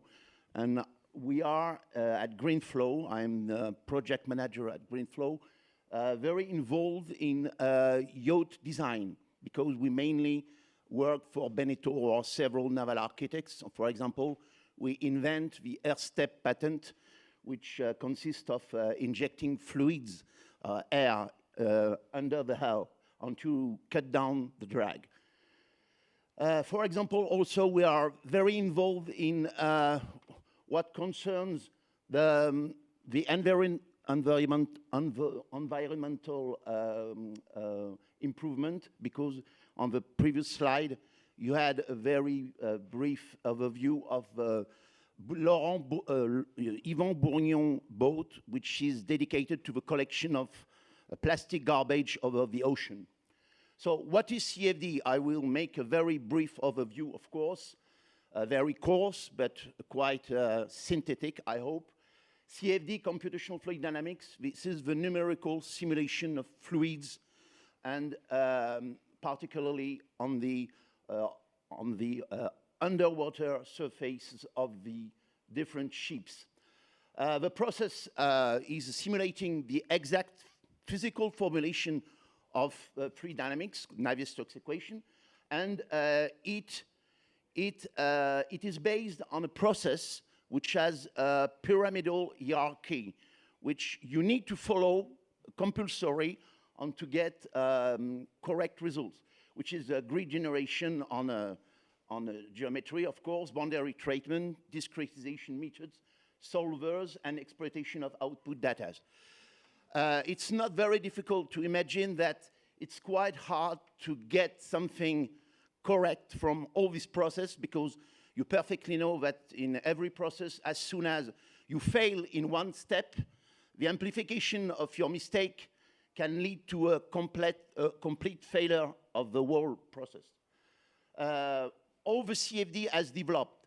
CFD was very well known at NASA or at the French ONERA, where I passed my thesis, because at that time, 20 years ago or 25 years ago, there were a very powerful computer which were available, but not for the naval architects. It was obviously impossible because they cost millions and millions of euros at that time. But with the introduction of progressive improvement on the ships, you are now able, you see here, for example, a count of a transistor on a single processor. With the very last high-end processor which is available, for example, here the EPEC 9654, you can reach, excuse me, because the slide has been, but it doesn't matter. You can reach a top power of 1.5 teraflops. Teraflops, this means 1,000 billions operation per second. So next slide. So it means that nowadays, on your desk, you have the availability to exploit a power of computing which is equivalent to what NASA had 35 years ago or 25 years ago, which was the Cree T3E.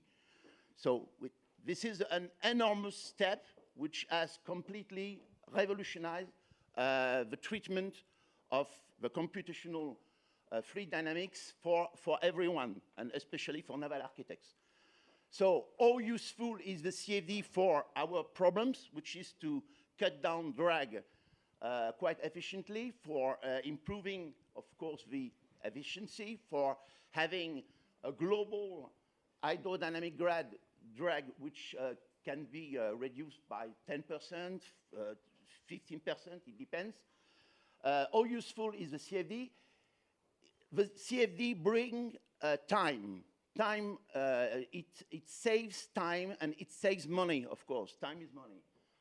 Instead of having, for example, to choose a model, then to build a scale model, which needs 2 weeks and approximately a budget between 5,000 to more than 50,000 euros, and then waiting for an availability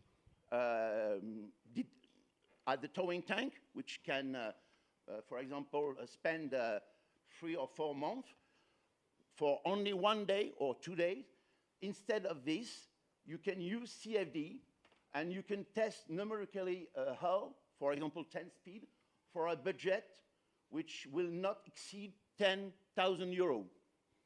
Instead of a very, very basic budget of 30,000, which is the very basic budget of what is called EFD, Experimental Fluid Dynamics. I mean, having a hull which is built at a reduced scale and then... So I will end very quickly with different pictures of the work we have carried out on the Yvan Bourgnon boat. Here you have a picture of the big 54-meter boat which has been, which will be built by Sea Cleaner on to try to collect the plastic garbage over the whole ocean. And they ask us to provide them with a global CFD package, not only performing CFD, but also giving advices, because our specialty is also trying to provide our customers with innovative solutions on to cut down drags or to create exotic hulls. So you have here, for example, the different example, the different pictures which are showing the different pressure fields around what we call the Manta Cat, because the project is named Manta. Thank you, Rémi. I hope it, I guess it's clear for everyone. And my first question to all the other participants, you've all used CFD to develop your solutions?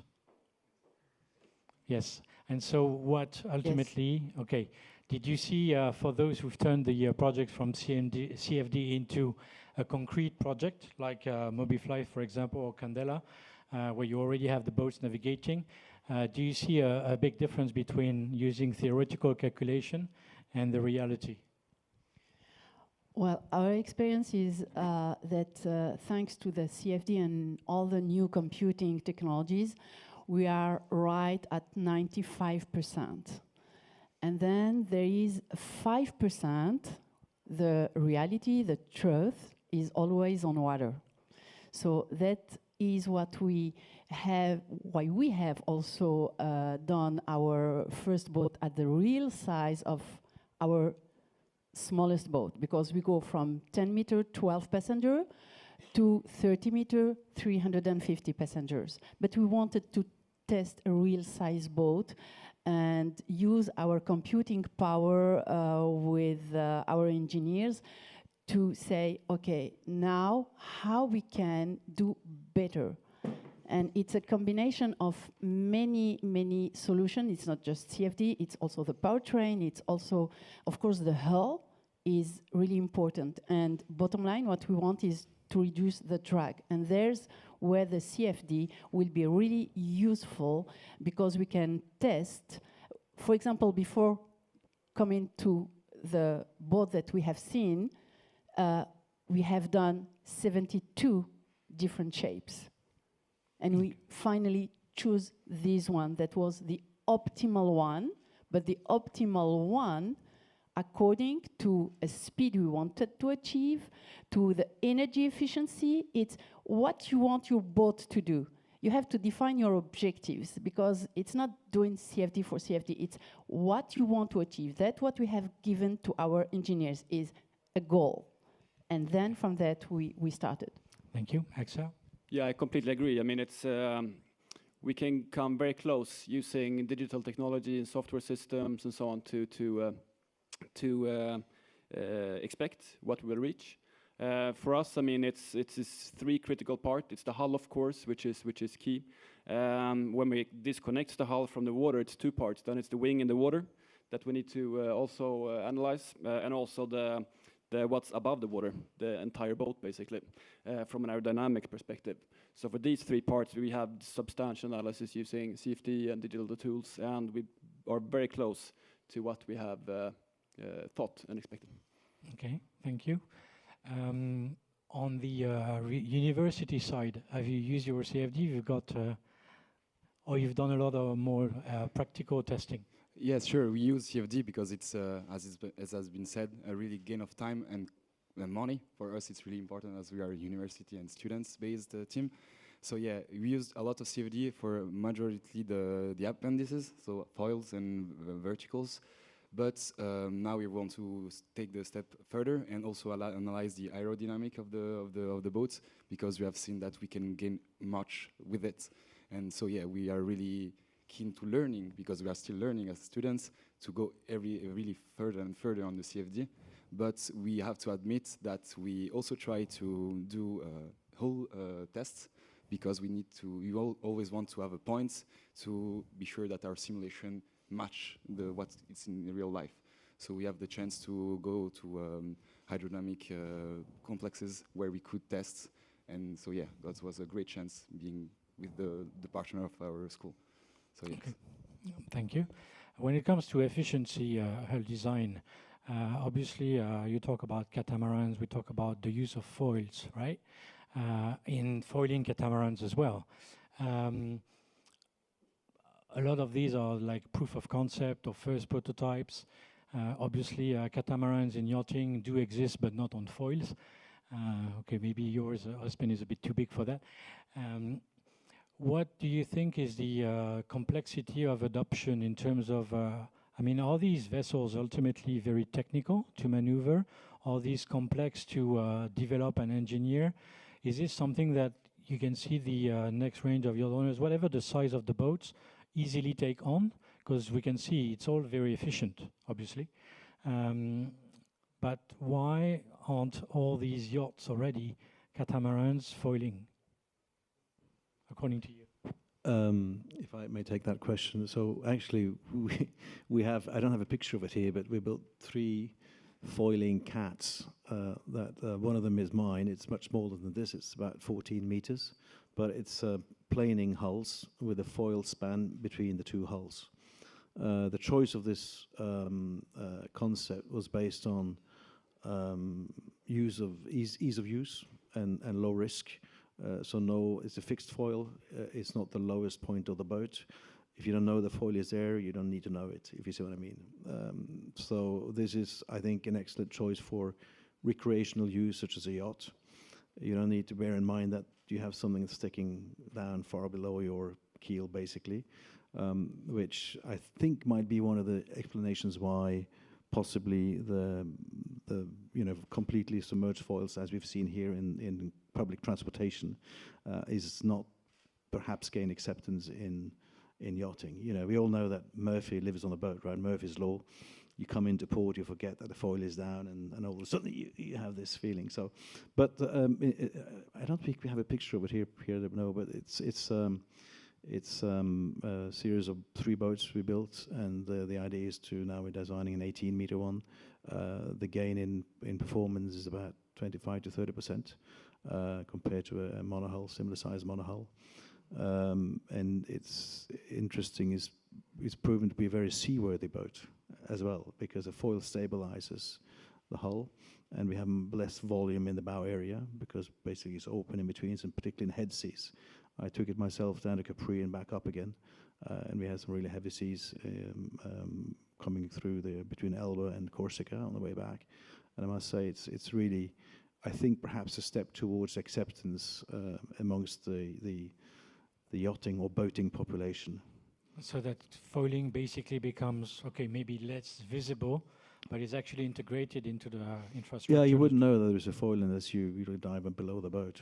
But and it doesn't require any specific knowledge of foiling or operational constraints like these. But I must say that I'm very impressed by what all of you guys are doing, Mobifly and Candela, which is super efficient. And to reach that level of efficiency, of it is much more complex with sensors and computers, and full immersed foil is different from surface piercing foils. If you remember foiling, I'm from Norway, and we have had foiling, hydrofoils basically. I grew up with hydrofoils.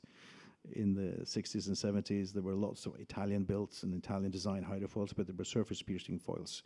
So they were stabilized by themselves, basically. And I think with the event of computers today, full immersed foils has changed the game completely, and this is what these guys are doing. That's important to perhaps remind ourselves that foiling as per se is not something new, but the evolution of technologies and particularly computing power and sensors has made it possible to do what these guys are doing, which is great. Thank you. Sue, you wanted to quickly? Yeah, indeed. There is two challenges in the hydrofoils, at least at this size that we are aiming at and we ambition for the mass transportation. It's, of course, the ease of use of the hydrofoils. And that means for the operators, it's maintenance and it's being capable of beaching and coming into any port without any problem. And that's why we have worked on our foils to be fully retractable. That's the first element. And today we can navigate in shallow water as 50 centimeters deep. And that was our first challenge, and still stable, still going with speed, because we come from the competition and the speed is our DNA. So we wanted our boat to stay stable and go with a very high speed. But since we are in mass transportation, we are not in the racing world. The race, we keep it for to win the race for sustainability this time, but we have our flight control system that have been operating in many racing boats, and we still use it in many racing boats, because the more data we gather, the better we are, and the better we can simplify for the users. So it means that it becomes digital, and then with the screens, the digital computing, we can absolutely make it simple for the user, and you don't need to be a worldwide champion to sail these boats. All right, thank you. I would like to ask, obviously, Eric, when you see, in terms of hull shapes, the existing ones with the solutions, foiling, catamarans being efficient, the question is pretty simple. Yes. Why? For us, the main question is the use of the boat. And we have to start from this. We have to evaluate the best technology to obtain the objective, to obtain the use. And for example, if you want to use foil, you have to gain a lot of weight because the weight induced drag on the foil. And so if you want to have a good performance, it's necessary to gain a lot of weight. If you have to transport a lot of people, we have to make a yacht with a lot of arrangement, sometimes heavyweight arrangements. So you have to find a solution to be efficient in terms of energy on all range of speed. So in this case, you have to find other solutions, which could be the foils sometimes, if you have to go always faster, but it could be also a solution which allow to be stable and to be very efficient in terms of energy on all the range of speed, and with a lot of payload to transport. So it's our point of view, and we focus on the use of the technology before to find a solution really adapted to the solution, to the use. But technically, your solution could adapt to catamarans as well? Of course, on catamarans, the SWAT is basically a catamaran. So we can adapt on catamaran. You can adapt also on monohulls in terms of stabilization. Of course, we don't take a super yacht and we put this and it's fly and it's okay. There is a lot of steps before that, but the principle is possible to adapt to different type of hulls. It's interesting. And also, I want to focus on the power system. We use trochoidal propulsion. This always add a supplementary step on the stability. So it's an overall system which allow to obtain a boat not really light. It could be heavy. It's not a problem for us, but with a very high performance in terms of energy. Okay, thank you. I guess still in prototyping and developing, not in full industrial production yet, but hopefully that will come soon. We've got time for 2 questions, short ones from the audience, if there's any. Quick one, huh? Hey, my question is for Mattia, for Swiss Solar Boat. I know that there are some members of the audience today that are from universities that would like to compete or to take part in the Monaco Energy Boat Challenge. So I just want to ask you if you could summarize, how big is your team, how many people are in the hull department, how many people are in the propulsion, electricity, and so forth, so that the potential contestants for the next few years will know how to organize their teams. Thank you. Thanks for the question. Yeah, over the years, the project really began to be bigger and bigger. So at the beginning, we were only like 20 students. So there was the structural department, the hydrodynamic department, and the electrical department, where there was the control and the hardware. And then with the time and the objective of the association that grew, the association became bigger and bigger.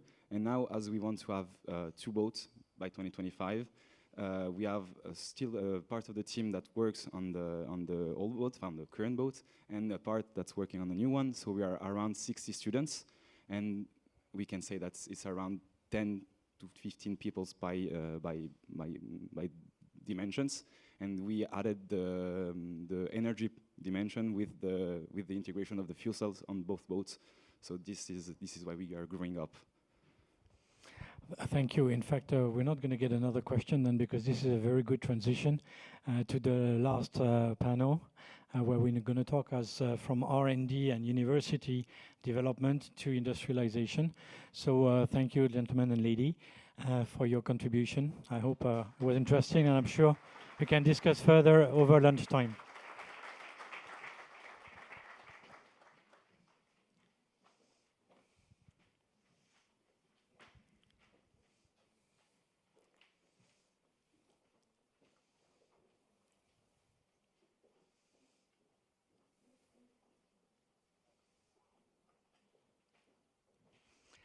Thank you. And so for the last panel, it's going to be fewer people. We're a bit behind time. Well, we're quite behind time, but it's all right. We can still manage. So I'd like to call Thomas, Zilad, and Gerardus to come on stage to talk about R&D development, basically. How do you get from the R&D stage, university development, new projects, and you don't have to sit by the side. You can sit in the middle. There's only the 3 of you. And so I will let them introduce themselves and explain where they come from and how, basically, what they work on. And then we'll discuss how you shift from typically Monaco Energy Boat Challenge type of involvement and development into getting into the yachting industry, or generally speaking, into industrialization of solutions. And we shall start with Thomas. Thank you. So I'm Thomas. I'm a marine fuel cell engineer at Elion, who is a subsidiary of Alstom Group. So Elion, it's an historical company who made fuel cell since more than 20 years. So in our premise in Aix-en-Provence, we are developing and manufacturing fuel cell system for heavy-duty application, trains, marine, of course, and also mining vehicles. We also have a branch for stationary application. Can we move to the other slide? And me, I'm especially working for a project, a new project, which is called Hydromer, who is the first dredger in the world, hybrid, with hydrogen on board. So we are developing the complete fuel cell system, containerized, who is installed on deck. We have we will integrate the fuel cell system designed by Elion, batteries, power conversion system, power management system, CTA, all the things for the system work properly. And the objective on this boat is to reduce the consumption of fuel at the minimum. So our system is able to provide and to supply more or less 10% of the total energy on board during the work of the ship. But in case of anchoring or harbor mode, the fuel cell system is the only source of energy on board. So with that, we are able to reduce the emission of CO2 of 900 tons per year. So that's a great objective, and for Elion, that's a world premiere, because we also are developing our fuel cell system dedicated to marine application. And with that project, we can start and initiate the process of certification, which is quite hard and difficult. So I can pass the mic. Thank you. Thank you. Okay, next, Szilárd. Good afternoon, everyone. My name is Szilárd Cibere, and I am a development engineer in autonomy. I am from a shipping lab, from the company which built and demonstrated the first fully electric and autonomous short sea ferry of Denmark. As for me, I started my career in the maritime industry and in the yachting industry as a participant of the Monaco Energy Boat Challenge. I participated in the event 3 times. Firstly as a development engineer, and after that as a team manager of my team. And to be honest, this experience is still fresh. And after that I continued my career in the autonomous maritime industry. As for Shipping Lab, as you can see, Shipping Lab is an open collaboration with its 40 partners, with its 40 different partners, for sharing data, for sharing analytical and business models, which actually enables a more efficient and a much faster development in general. And I think this is really important. The core, could we go back 2 slides, please? Yes, one more, please. Just one more sentence. The core research areas are digital ship operation, autonomy, and decarbonization. Thank you. Next slide, please. And here you can see a slide about the Green Hopper project. This is the name of the first electric and fully autonomous ferry of Denmark. And here actually I just listed some key research areas that should be addressed to create an autonomous ferry compared to an electric ferry, for example. And actually, please consider this Green Hopper, this blue little guy behind me, as a flagship, as a key to open new research fields, and gathering more data and experience for later time when we can scale up this experience and these models for higher scales, like using on ocean crossing vessels, for example. And back, please, yeah, back. And just in short, if you asked me that why is autonomy good at sea, I would simply say that autonomy at sea means safety, security, and also sustainability. And last slide, please. And here you can see the Green Hopper. This photo was taken in mid-December when it was first publicly demonstrated for the grand public. And actually, when I arrived yesterday and I was looking the electric ferry in the marina, a question just came to my mind that if you had the chance to cross the marina here in Monaco with an autonomous electric ferry, with the green hopper, for example, would you hop on? Just share your ideas with me later. Thank you. Thank you. Hello. So first of all, the delightful invitation for Institute of the Rosenberg from St. Gallen, Switzerland, to be here today as a speaker wasn't addressed to me. The delightful invitation by Monsieur Bernard and Madame Charlotte was actually addressed, not more importantly, to our president and owner, Mr. Bernard Gardemann, but actually to the most important stakeholder at the Institute of Rosenberg, our students, aged 6 years to 19, 18. And if we talk about collaboration and partnerships, the question is, can a 6-year-old be a seriously to be taken partner for an industry expert? And we at Rosenberg believe yes. When we talk about acceleration, when we talk about all the different innovation and pioneering elements that all of this room of industrial specialists are contributing to, because we want to have a more prosperous, a more safe, and a more free humanity altogether, whereas the marine ecology also contributes to. The mobility of maritime mobility is one aspect of human practice and collaboration that has a bigger ecosystem. And so without further ado, actually today, I'm here to introduce a project that our students are currently working on in collaboration with industry experts such as Saga Space Architects, where they have gone a little bit beyond what the question is of maritime mobility, and they thought about how could we actually harness and access the oceans as a possible future alternative for new types of sustainable communities altogether.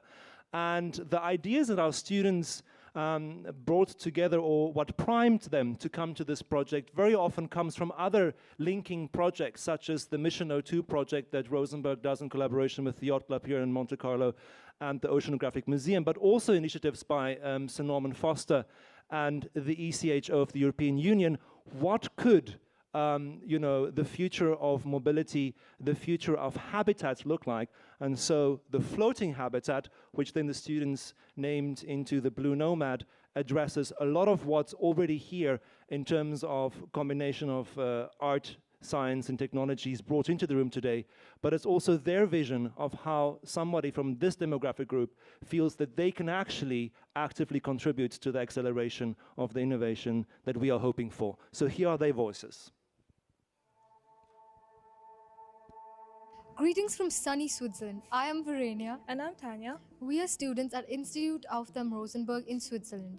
We take an active part in this year's annual project, the Blue Nomad. It is a research and development project reimagining floating communities of the future. As with all our experiential learning, real-life problem-solving takes place in collaboration with industry experts. Join us for this presentation, which shows our student project in collaboration with Saga Space Architects. Blue Nomad is a self-sufficient solar floating habitat showcasing a fossil-free future for living and traveling on the ocean. To address climate change, rising sea levels, and contemporary nomadism, the Blue Nomad provides a small, comfortable, and permanent living space that relies purely on solar power. Every hour, the sun gives more energy than we consume one whole year on the entire planet. Blue Nomad draws inspiration from the lifestyle of the first Polynesian nomadic settlements.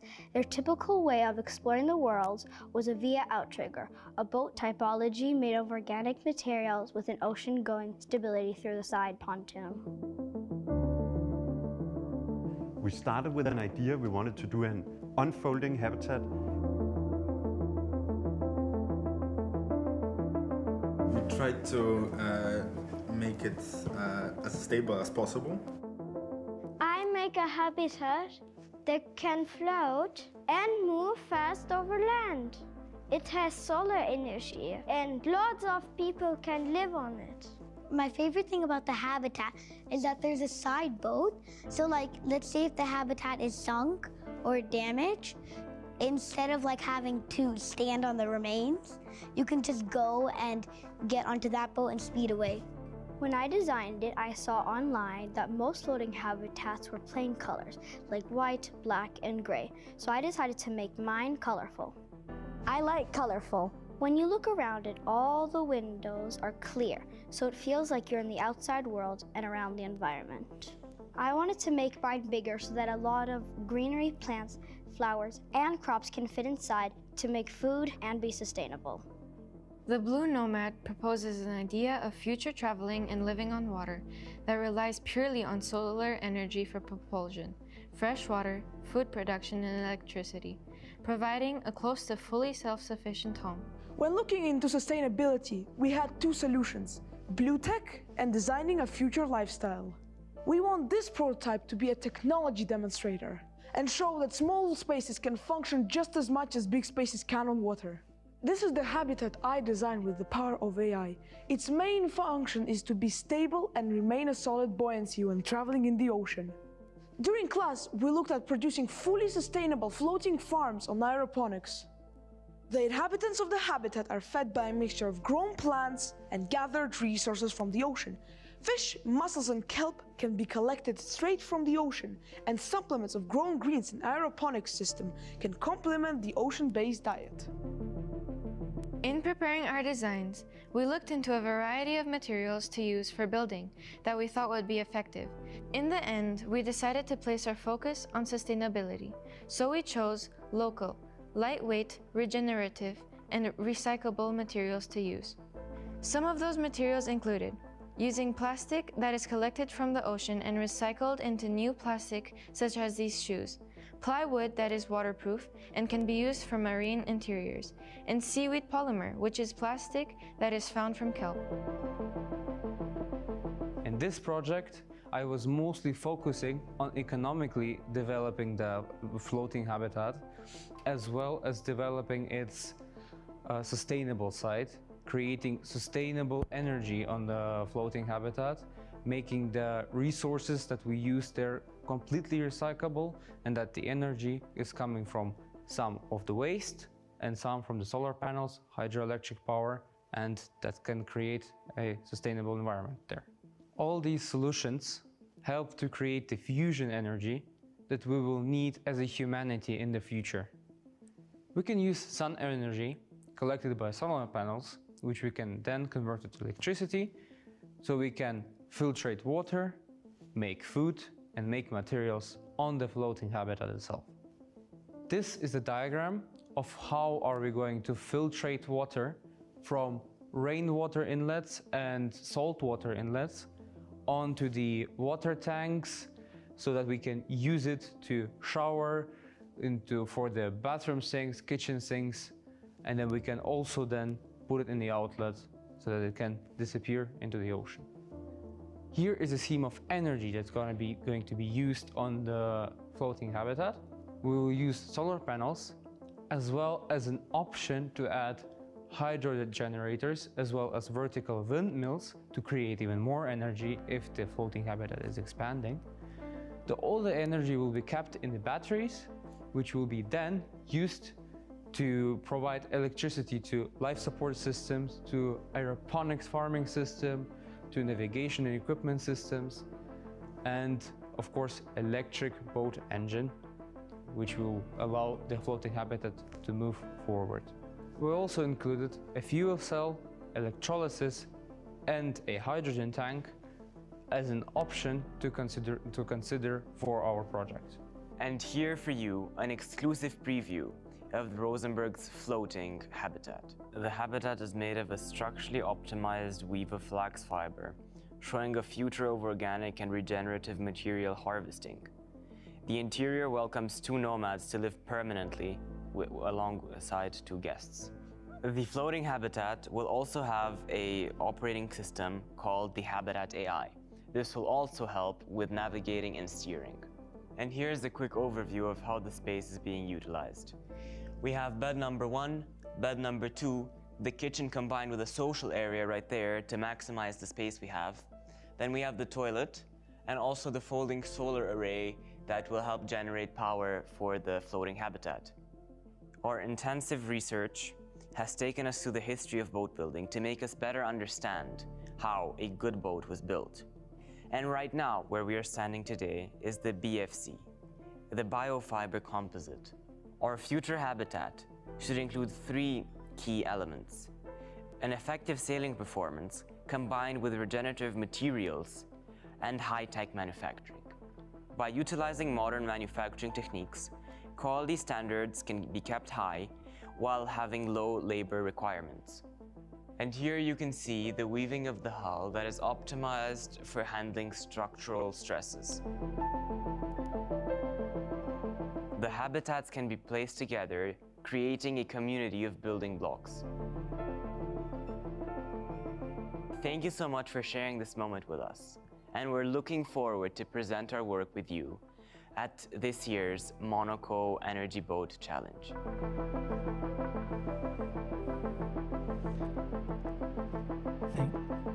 Thank you. There's been a bit of a hiccup in the sense that we were meant to talk, and this was meant to be the concluding video so that it can be inspirational as well. It's obviously very inspirational, brings a lot of good words from the future generation of students, the ones taking part in the Energy Boat Challenge, and bringing the future with them as well. Obviously very concerned by what we do, or rather that by what we don't do in our industry at the moment. Maybe we can play it again as everyone goes to lunch, but before we get to that stage, I wanted to have a conversation and ask questions to our 3 gentlemen here about these processes, what they talk about, you know, these developments, and where the collaboration and the development, the R&D side of things, turns into reality. So let's start with Thomas. You said you've been involved 20 years in development of fuel cells and application. How does that process, and how difficult, complex, and obviously it takes a long time to get from that R&D stage into obviously prototyping, then from prototyping, proof of concept, and then turning it into a practical project that becomes reality, and how does the importance of collaboration takes place? Yeah, so Elion has a particular story because they start to create power plant for submarine at the beginning. So the technology was completely different. And we moved on this new technology, so PEM fuel cell with hydrogen and air, just 5 or 6 years ago. And we are now at the 6th generation of stacks developed by Elion in 6 years. So that means we have a lot of change. And we are now developing the 7th generation of stacks. So, of course, the development will never end, not in a few years, for sure. But the collaboration is also very important because we are developing stacks, but that's not the unique part, that's the most essential, I will say. But we have also a lot of components around the stacks, to compressor, valve, pipes, etc. And without that, the stack is just a brick. So we are also working harder and harder with our supplier of components to develop new components dedicated to our specific application, which is very difficult because most of our supplier came from the automotive, and they have to change a bit their way to produce, because now they need to produce in lower scale and product with a high reliability for that application. And most of our suppliers are still developing a prototype for us. So, of course, without collaboration, we are not able to do component and fuel cell system. So even if we are quite old in the fuel cell company, as a fuel cell company, we are still learning a lot with our project and with our friends. And in your R&D side of things, you mentioned automotive. I mean, it was mentioned before. How important you feel it is to have that collaboration between the automotive world and the R&D side for marine side? As I said, for me, the problem with the marine and all the other application is the lower scale and the lower volume there is. So in the automotive, when you create a product, you know that this product can be sold for 10 years and probably in millions of exemplary. So that's quite different in the marine. When you create a product, if it works, probably you can sell 1 or 2 a year, and so that the approach is completely different. That's why we use the technology developed for the automotive and we adapt it for the marine application. Because most of the development can be done when you know you are selling, you will sell millions of products, but when you have to sell 2 or 3 products, the cost of development is high, very high. Okay, thank you. A good recommendation for the shipyards to work with the industry, the automotive industry.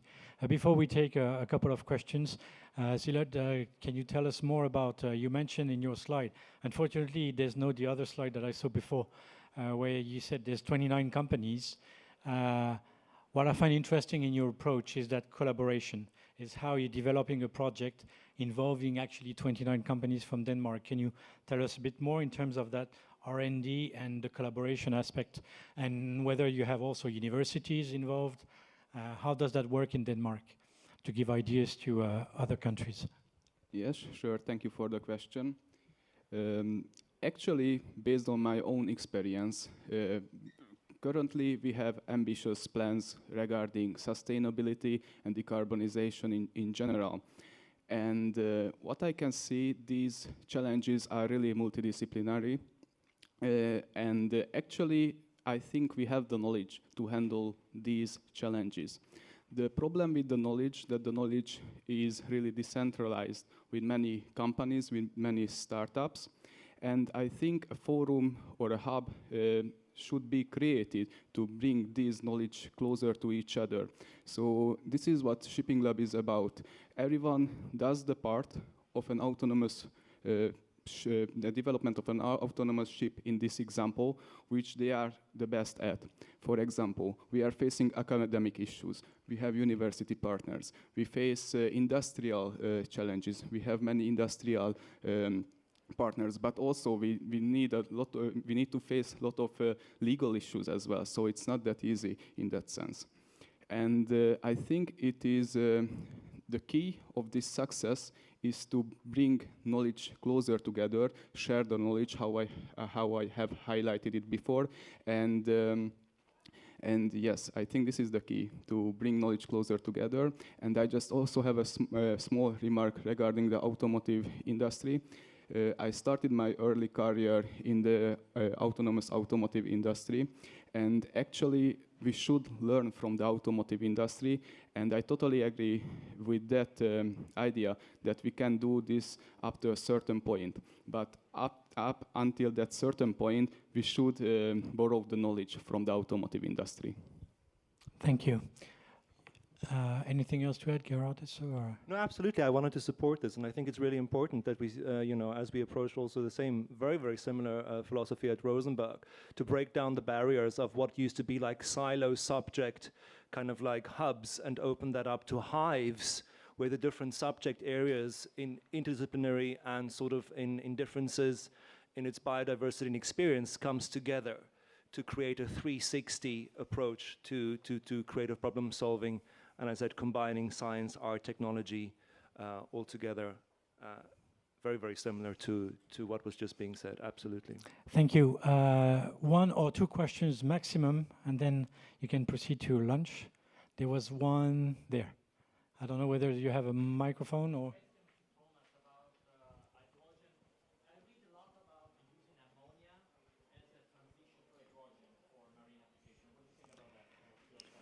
But we are also working on it. So the problem with ammonia, we can't use directly with our fuel cell type. So we need a converter that converts ammonia to hydrogen. So by the end of the year, we will do the coupling between this machine and our fuel cell system to be sure that works properly and there is no incompatibility between them. So we are still working with companies that are developing this system. So that's a next step. And in fact, is the kind of topic that would be dealt with in the Monaco Energy Boat Challenge cycle of conferences in July. Yeah, I mean, there's definitely lots of topics when it comes to alternative fuel as well. You can obviously carry on discussing while having lunch. If I have, and I would really like to play again the movie when we finish after the photo. Sure. I think it tells a lot. It tells a lot, and I would say that my conclusion from this session is two ways. One is obviously collaboration between other parties and showing that the technologies exist, the solutions exist. There's variety of solutions, whether it comes to hull lines, hull shapes, propulsions. There's a lot of knowledge, and the knowledge needs to be shared. The RIPAC example of being an open source project with a yacht that's actually going to be built is a very strong lesson. What they do at the Rosenberg Institute in terms of collaboration and thinking the future is a very good lesson as well. Collaboration for developing technology, this is really key. You heard the message at the beginning. I mean, we've got to do it now, and therefore there shouldn't be any time to delay. And without further delay, I leave you to enjoy your lunch. Thank you for your participation. Thank you.